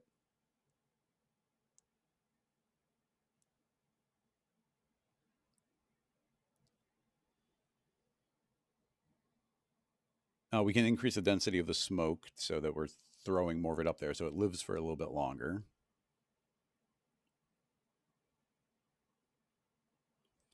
Let's increase the power of our turbulence to try and get a little more shape in there. Still moving quite quickly, so I'm going to really lower the frequency.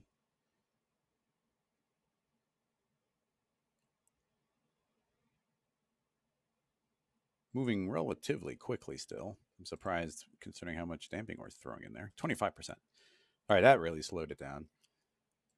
15. You see, as soon as I turn off a little bit of that wind that's blowing it upward, how much it starts kind of like twisting in on itself. But the fact that we're getting, this is now very responsive. And it's doing a pretty good job of trying to stay there. But the rope itself is still tangling. So I'm just trying to find some happy balance here. Specifics don't matter too much. We shouldn't. I'm just trying to get a stylistic look, not a specific look. Just where I want drifting, but not kind of tangling on top of itself. Because I'm going to try making multiple tendrils here and see what happens if it has multiple paths to try and travel. So yeah, now if we were to pretend that we can't see the line, we are getting a pretty good vibe for this sort of twisting around and taking on a shape. Now, let's increase our along. Dare we double it? I say we dare. And dare we double our attraction strength. So let's restart. So now it wants to travel along twice as fast, and it's being pulled towards the line twice as fast.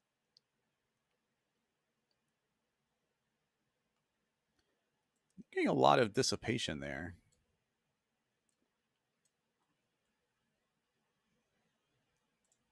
I'm going to go easier on the pull.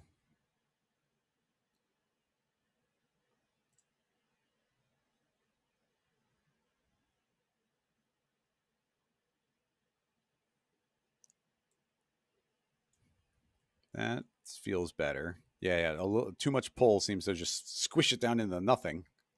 That's actually pretty good. And let's see how accurate. Oh, that's escaping, but it's being pretty dang accurate, I'd say. So not bad along those lines. I want the line to be twice as long. I'm going to, there's a target length. I know this is a good idea. I'm going to double the target length. So suddenly the line's like, I'm twice as big. But once it calms down, yeah, that's fine. That's kind of cheating, but I didn't want to edit the spline. So yeah, the line's kind of twisting it on itself, so I expect that to look a little bit weird there, but longer line, traveling along it pretty well. Yeah, that's a really fun. It's overshooting there and it's moving away. You see that did have a lot of velocity wanting to go up, and we can only suck out so much of the velocity. It's trying to compensate, but the faster this line moves, the more it's going to have trouble like accurately keeping up. Now, we could potentially make it still catch up better if we go back to our pyro. We did find that wonderful velocity damping. So if I double that, so now it's losing twice as much velocity every frame. So the amount that overshot, it should um take half the amount of time. But even that, it's probably even better than half the time. Um because like every single frame it's more accurate, which means the frame it's basing it on from the frame before is going to be even more accurate as well. So yeah, now we're starting to get some pretty funky lines here. Bonk. You get this little tangle in the beginning, which probably messes up the beginning a little bit, but essentially what we've attempted to do, getting rid of all of our turbulences, et cetera, et cetera, et cetera. We've tried, this is as smooth as I can get this cloud to be, which is pretty smooth. Let's see. So here's that overshoot. Yeah, it's you can definitely feel it being like, whoa. I do wonder how far we can push that, because there is a push and pull here. We are basing this stuff off of pretty fundamental things. So this could be dangerous, but I'm going to go to our velocity. Wait, didn't I say 2? Why'd I go back to 1? Wait, that's weird. There's seems to be, maybe while it's playing, it's not. Yeah, it wasn't letting me update while it was playing. Weird. Okay. So that actually wasn't different as, yeah. Anyway, sort of explains a little bit. Anyway, now it's losing half its energy. But with it losing energy, I would imagine it's going to be traveling along this line a lot slower. So it's like if we double that, there's a chance that we might want to do things like double the along. But if we double the along, well, yeah, if we double the other things, it could go back to like re-overshooting. But yeah, as we slow it down, actually, it seems to be pinching really tightly again. So our pull might need to be less powerful, but I'm going to say our along is going to be more powerful. Let's see what that does.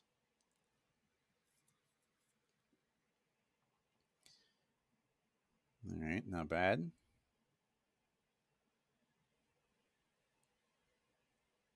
Not bad at all.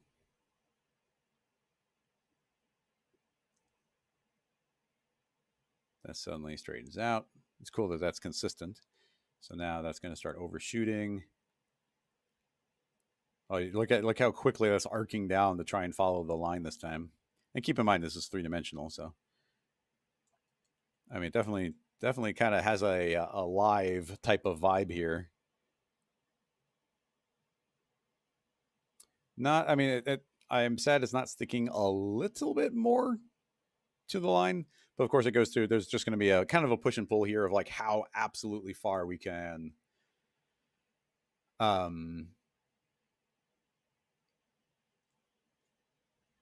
how far we can push the effect. And then the density potentially we want to start fading. These are all things to keep in mind. I would love to continue exploring. How's our time? We got about 20 minutes left. I want to see what happens if we make a second tendril here for 1. So let's grab our rope simulation. I'm going to say don't double its length. And now I will manually about double the length. And then hopefully this works.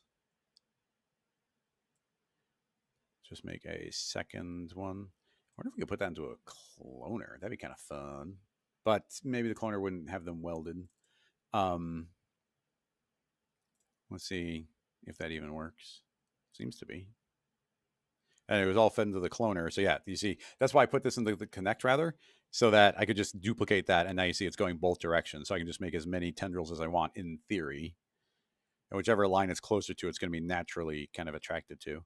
It could get tricky if you had two lines very close to each other. If one drifted from one, it would start trying to attach to the other. Of course, with it being smoke, that might look kind of visually cool. Although I gotta say, as an effect, that's looking kind of awesome.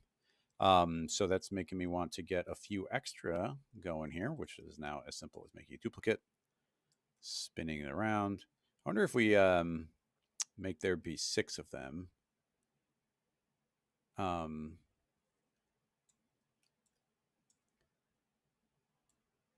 Just eyeballing that. So get a little bit of a star pattern going here. And now we should have 6 tendrils. And I mean, in theory, there's some more calculation time, but I don't think it'd be that much more. They definitely seem to be fighting a little bit. So it's looking a little bit more webbed than I wanted it to. I think as it keeps going, they'll eventually separate in theory, but let's just see. Okay, yeah, that is interesting. That I was not expecting this webbing effect.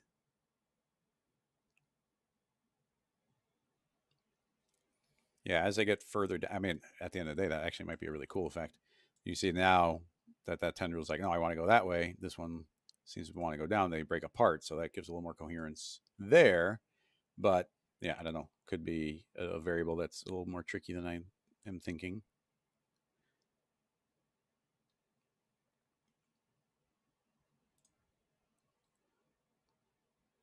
Very interesting. Yeah, there's probably a lot of field forces getting applied now because you can definitely feel the slowdown. I mean, they're definitely following the splines. It's just all this webbing that we're getting. Yeah, there's an example of what I was talking about. Like one got close enough to the other, so it's like, oh, I'll just hop over there. Which again, if it's like all these smoke tendrils, that's not necessarily a bad thing.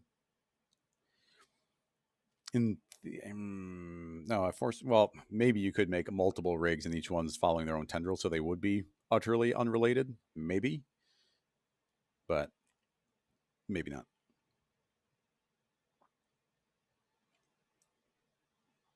Somebody was saying that the voxels are like it must be a really tiny voxel size because it seems really detailed and potentially slow.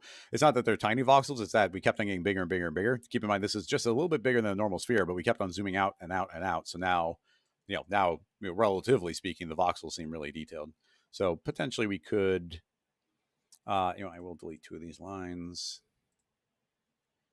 and let's just spin those until they're about sideways, and I just totally lost my train of thought. We were going to change the voxel size. Maybe. Like, is that a good idea to do? Voxel size 5. Even if we go to like 7, remember voxels are like, 7 times 7 times 7. So going from 5 to 7 is a significant reduction in like the number of them. Yeah, you still get quite a bit of webbing. What's funny is the webbing wasn't implied at all when there's just 2, and as soon as we have 4, suddenly it's like, oh, look at all the webbing. But yeah, fewer lines and larger voxels, obviously a little bit quicker.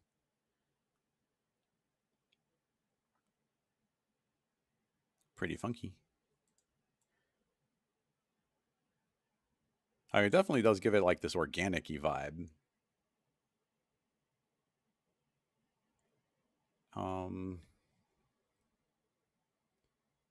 Now, so yeah, that's fine. That's cool. I dig it. We'll save it as another version.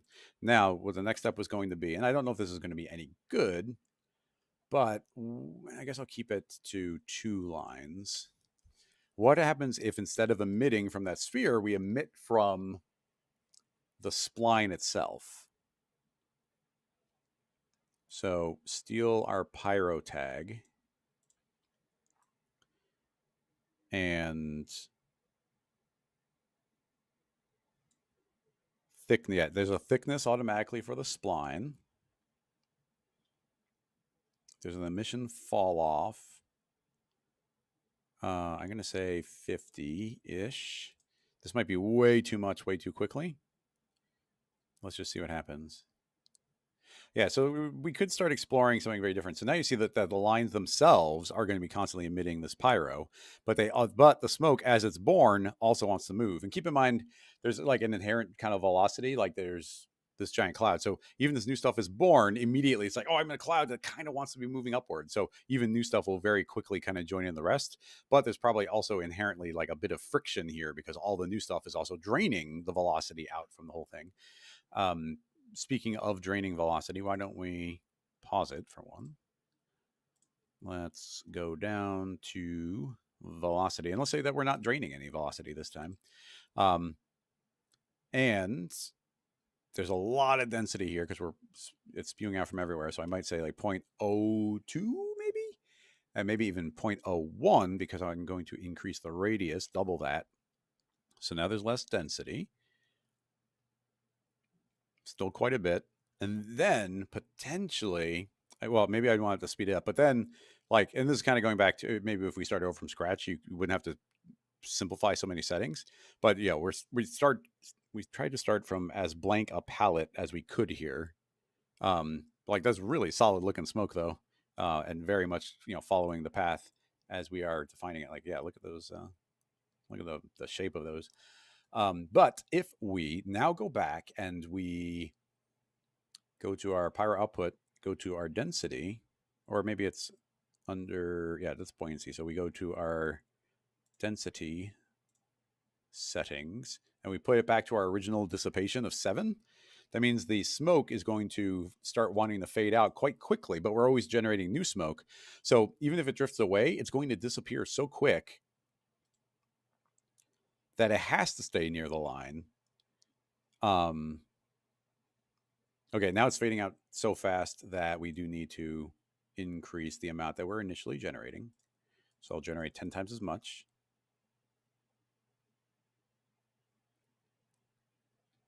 And there's just not much velocity pulling it along right now, so I'm going to crank that up. So now you see we're getting a very well-defined structure on there. It's running a little slow, so it's kind of hard to tell exactly. But let's see, as this section starts trying to escape, you see it is actually, I mean, because we still got the settings there, it's still trying to get pulled back in again, but it's also going to start fading out. So the stuff that does escape in a big way isn't going to get to live that long because only the stuff near the line gets to live for a while. Who originally asked the question? Yeah, Joe. So I've kind of done a couple different things here. Is there a more specific effect that you're interested in that we could start trying to pursue a little bit? What's good about having the dissipation here is that as we reach the end of the tendril, that it's not generating new content, it's not generating new smoke, and it'll just fade out very quickly. So it doesn't get much past the spline as it drifts around. So yeah, we got that. It might be kind of fun to reactivate some of our vorticity.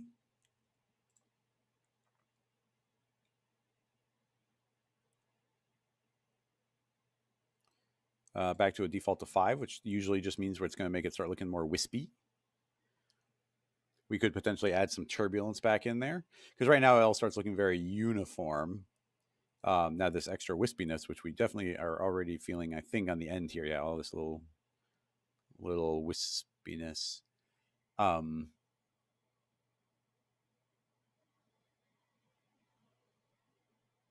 But even like, well, just keep in mind, stylistically speaking, like right now, I'm telling it to travel along here, but it doesn't necessarily even need to travel along there. We could, I'm going to turn off that along.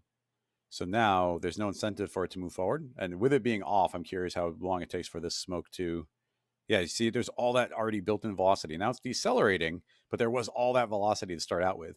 But now it's just going to be fading out.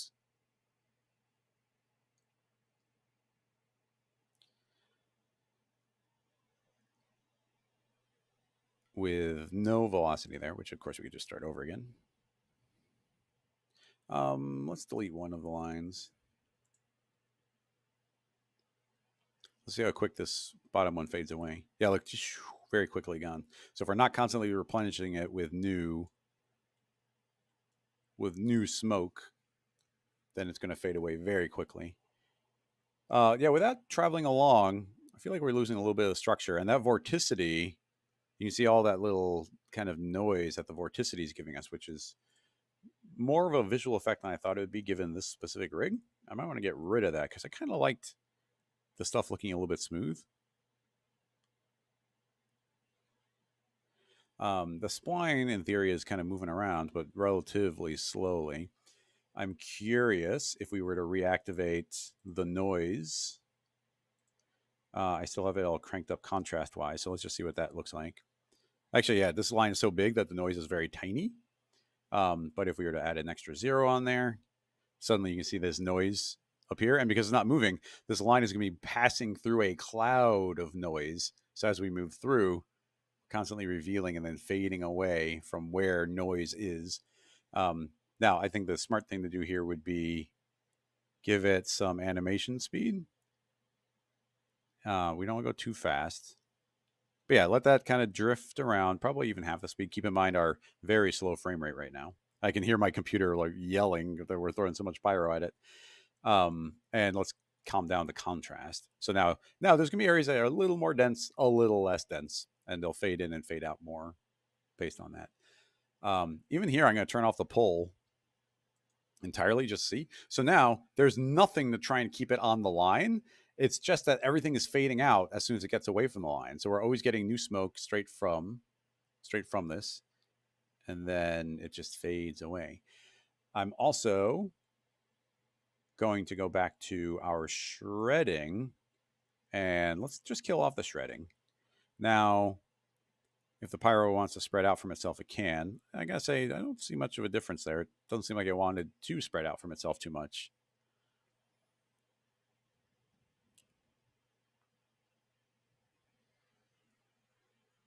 I wonder if we, just out of curiosity, that's really trying to keep it together. I'm going to give it a negative number. So now, can we visually see if it is trying to push itself apart? There is also a push setting, so that maybe that's a smarter way of doing that. But oh yeah, you can give the push and the pull separate radiuses. So that's why you potentially want something like that. Not seeing much of a difference there. Let's increase our voxel size again. It's just starting to get a little slow on us. It's big enough that hopefully that's not unreasonable.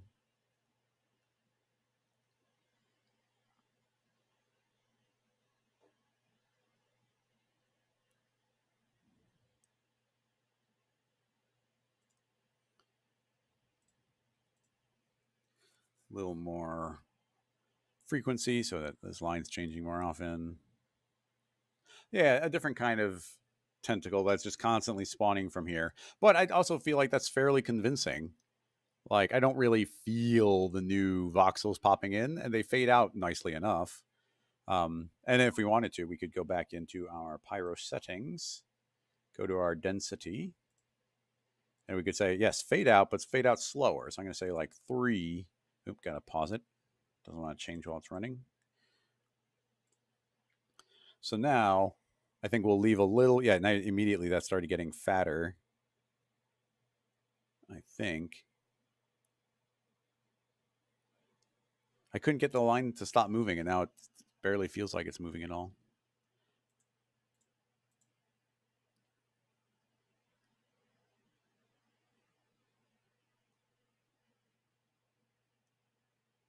Yeah, yeah, and you see this longer tail drifting behind it, which actually is kind of fun.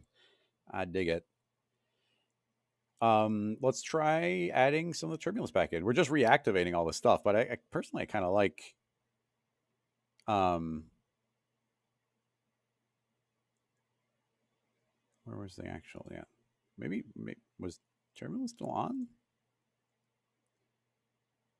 We were scaling with velocity. That might be the biggest thing.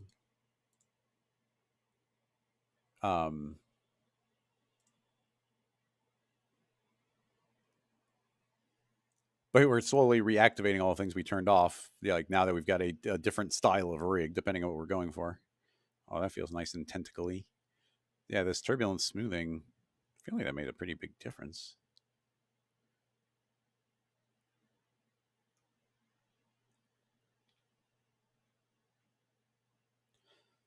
It's still behaving surprisingly Well, I guess maybe it's a radius here. If we go back to the tag, I don't know specifically, but there's the emission fall off. And I don't know what that means precisely. But right now, like it's a very thick emission, but it's very solid. It'd be nice if it kind of faded out as it went. But I don't necessarily know what that means. Yeah, if I put it up to the same number, it doesn't seem to do it. Is this a percentage? Is that a distance? I'm not sure. Yeah, you see, it doesn't have the unit, so I don't know what emission fall off necessarily means here.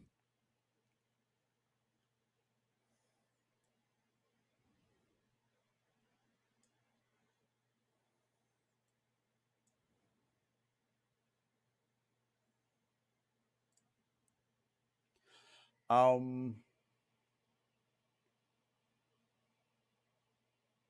yeah, and Joe, it's like, I'm not. Oop, why did that?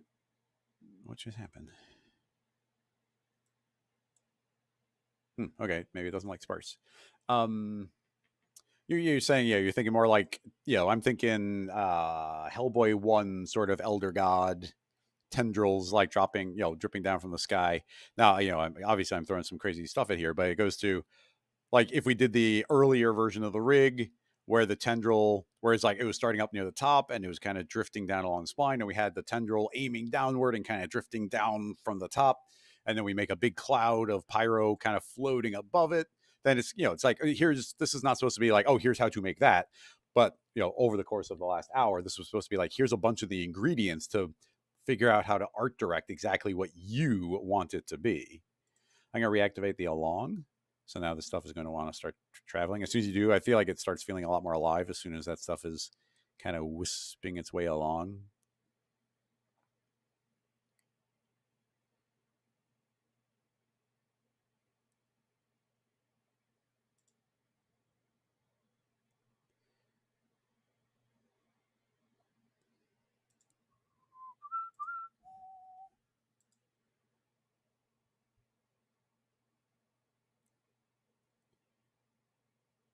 It's so weird. Like so many combinations where it's like suddenly as soon as we start moving, it starts feeling very smooth again. Even though we have like things like our vorticity turned back on, I think. Oh no, vorticity's off. That's what really makes it look choppy. Keep in mind the vorticity, and even here where you like this is the default of 5, but we could make the numbers higher. But see how suddenly it starts breaking apart, um, which is potentially more realistic. But you start getting all this little micro detail thanks to vorticity. Let's try going too far, so let's go 10 times the amount, and you immediately see this is like starting to explode. But then if you twirl this down, there's even more settings like the source strength and the from the density, etc. 0.5 or 15, so 3 times the original amount. Give it a second to reset. Yeah, it all starts kind of breaking apart. So it goes to, like how much of that do we want? Let's do 2. So less than half of the original amount. And maybe we just get like, actually I kind of like that where it's like, oh, we get some little bits of extra detail, but we're still getting kind of the overall smoothness. Stylistically, entirely depends on what you want that to do.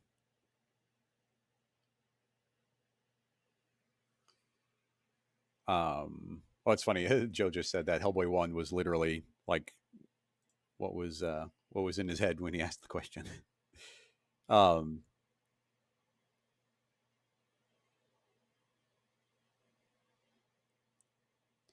yeah, I mean it's cool. I mean it's super art directable. Um, how far can you get away with pushing the stuff like in the viewport? I mean, keep in mind the stuff is pretty big. If we make a figure, like we're making a very large tendril here, so yeah, there's a lot of like large pyro going on there. That's the danger of like as soon as you're like, oh, I'll double the length of the string was originally 1,000 and I made it 2,000. And it's like you immediately start losing a sense of scale where it's like well, it's going pretty slow. It's like well, that's a lot of smoke here. Like looking at our character. Um, but yeah, I mean, if we go back to the original or the concept, if it's supposed to be doing a lot of that, I feel like a lot of that's just like okay, well, let's just aim it downward.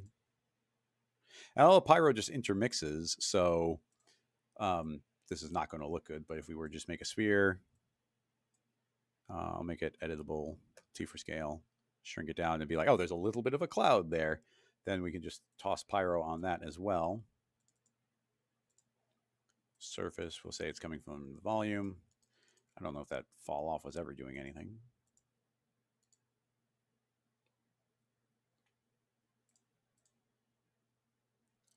And now instantly we get a cloud up there. Honestly, casting quite a bit of shadow. But you see that it's also falling down, so potentially we'd have to make separate rigs. But yeah, all this stuff is playing together. Of course, that will fade out relatively. Oh yeah, that looks kind of evilly, right? Because each of the now that there's a natural noise up there, and that natural noise is creating areas of higher density and lower density, just where it's making more smoke or less. It's drifting down, trying to follow the spline, but it can only it's losing 3% of its density every single frame. So very quickly, it gets abstracted and just kind of becomes this kind of angry looking cloud drifting down.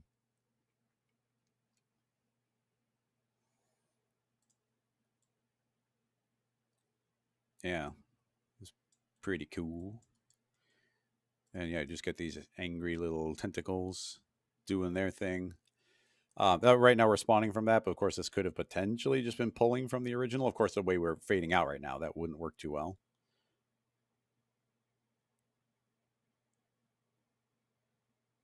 Oh yeah, and this wind is currently blowing up. So this whole time it's slowly been trying to work its way to get upward.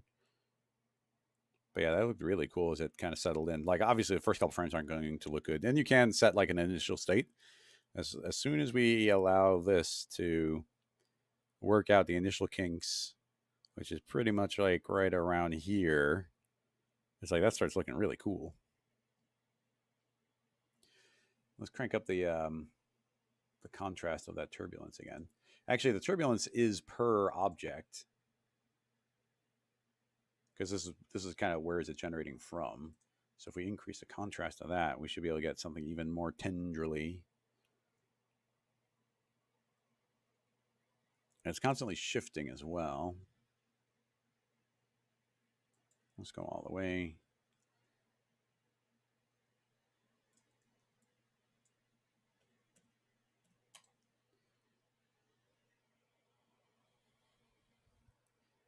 Yeah, I cranked up the contrast, but now you can see like large areas where it's getting created, other ones where it's fading out. So that looks really angry there.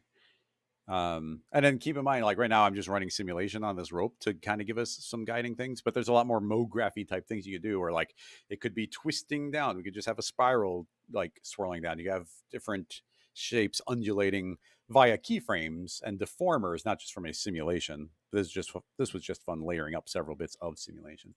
It actually looked better when it was smaller. And actually, do we have? Yeah, we've got not every. We don't have the more advanced noises, but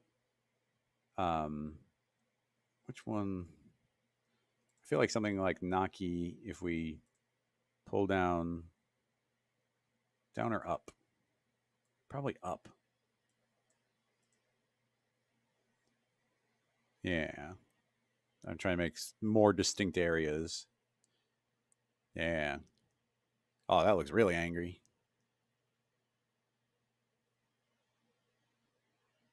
Yeah, I was trying to get some more distinct tentacle looking things, and that's pretty good. Yeah, look at that. So yeah, I mean, and that's just a sphere up there. If we were to make something more complicated, more tendrils, more lines, more bits kind of drifting from all over the place, um, I feel like you could do a ton of art directing with this.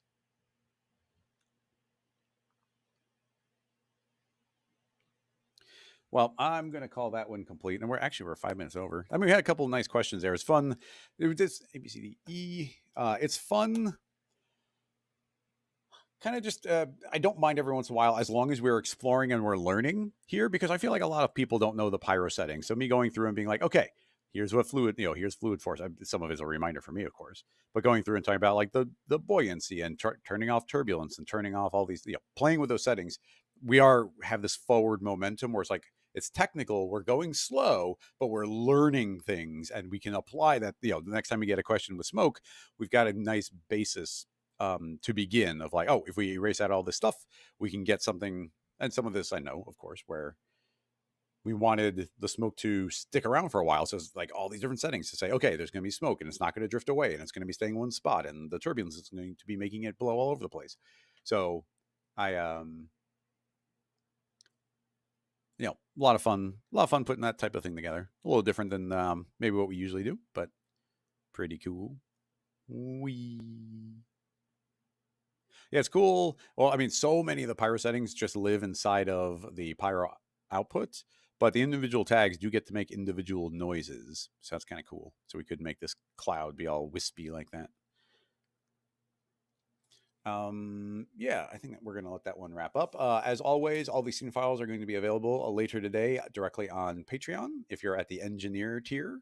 And then I'm trying to release the replay of the video is available on Patreon right away at any tier, and then public a week later. So that's just for the replay. Everybody's here live, you get it live. Everybody else gets to get it in a week, which I think is fair. Let's give that a save. We'll hop on over here just so I can say goodbye to everybody.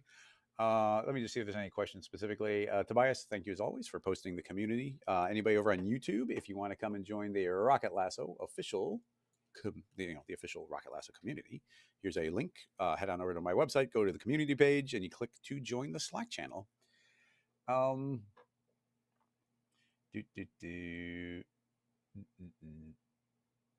was one for the ages. Oh, thanks, Dean. Yeah, and Demi, sorry we didn't get over to your question. I mean, we'll be back next week, so try again. Oh, smooth spatially adds blockiness. Hadley is saying that might be good to know because there's definitely a point where I felt some blockiness going. Anyway, I think that's going to wrap this up. So. Yeah, until next week when we have Jonathan Winbush. Everybody get your Unreal questions back together. Now you've had 3 weeks to try and get your Unreal questions together, so there's no excuse. Have those ready, and I will see you then. Bye-bye, everybody.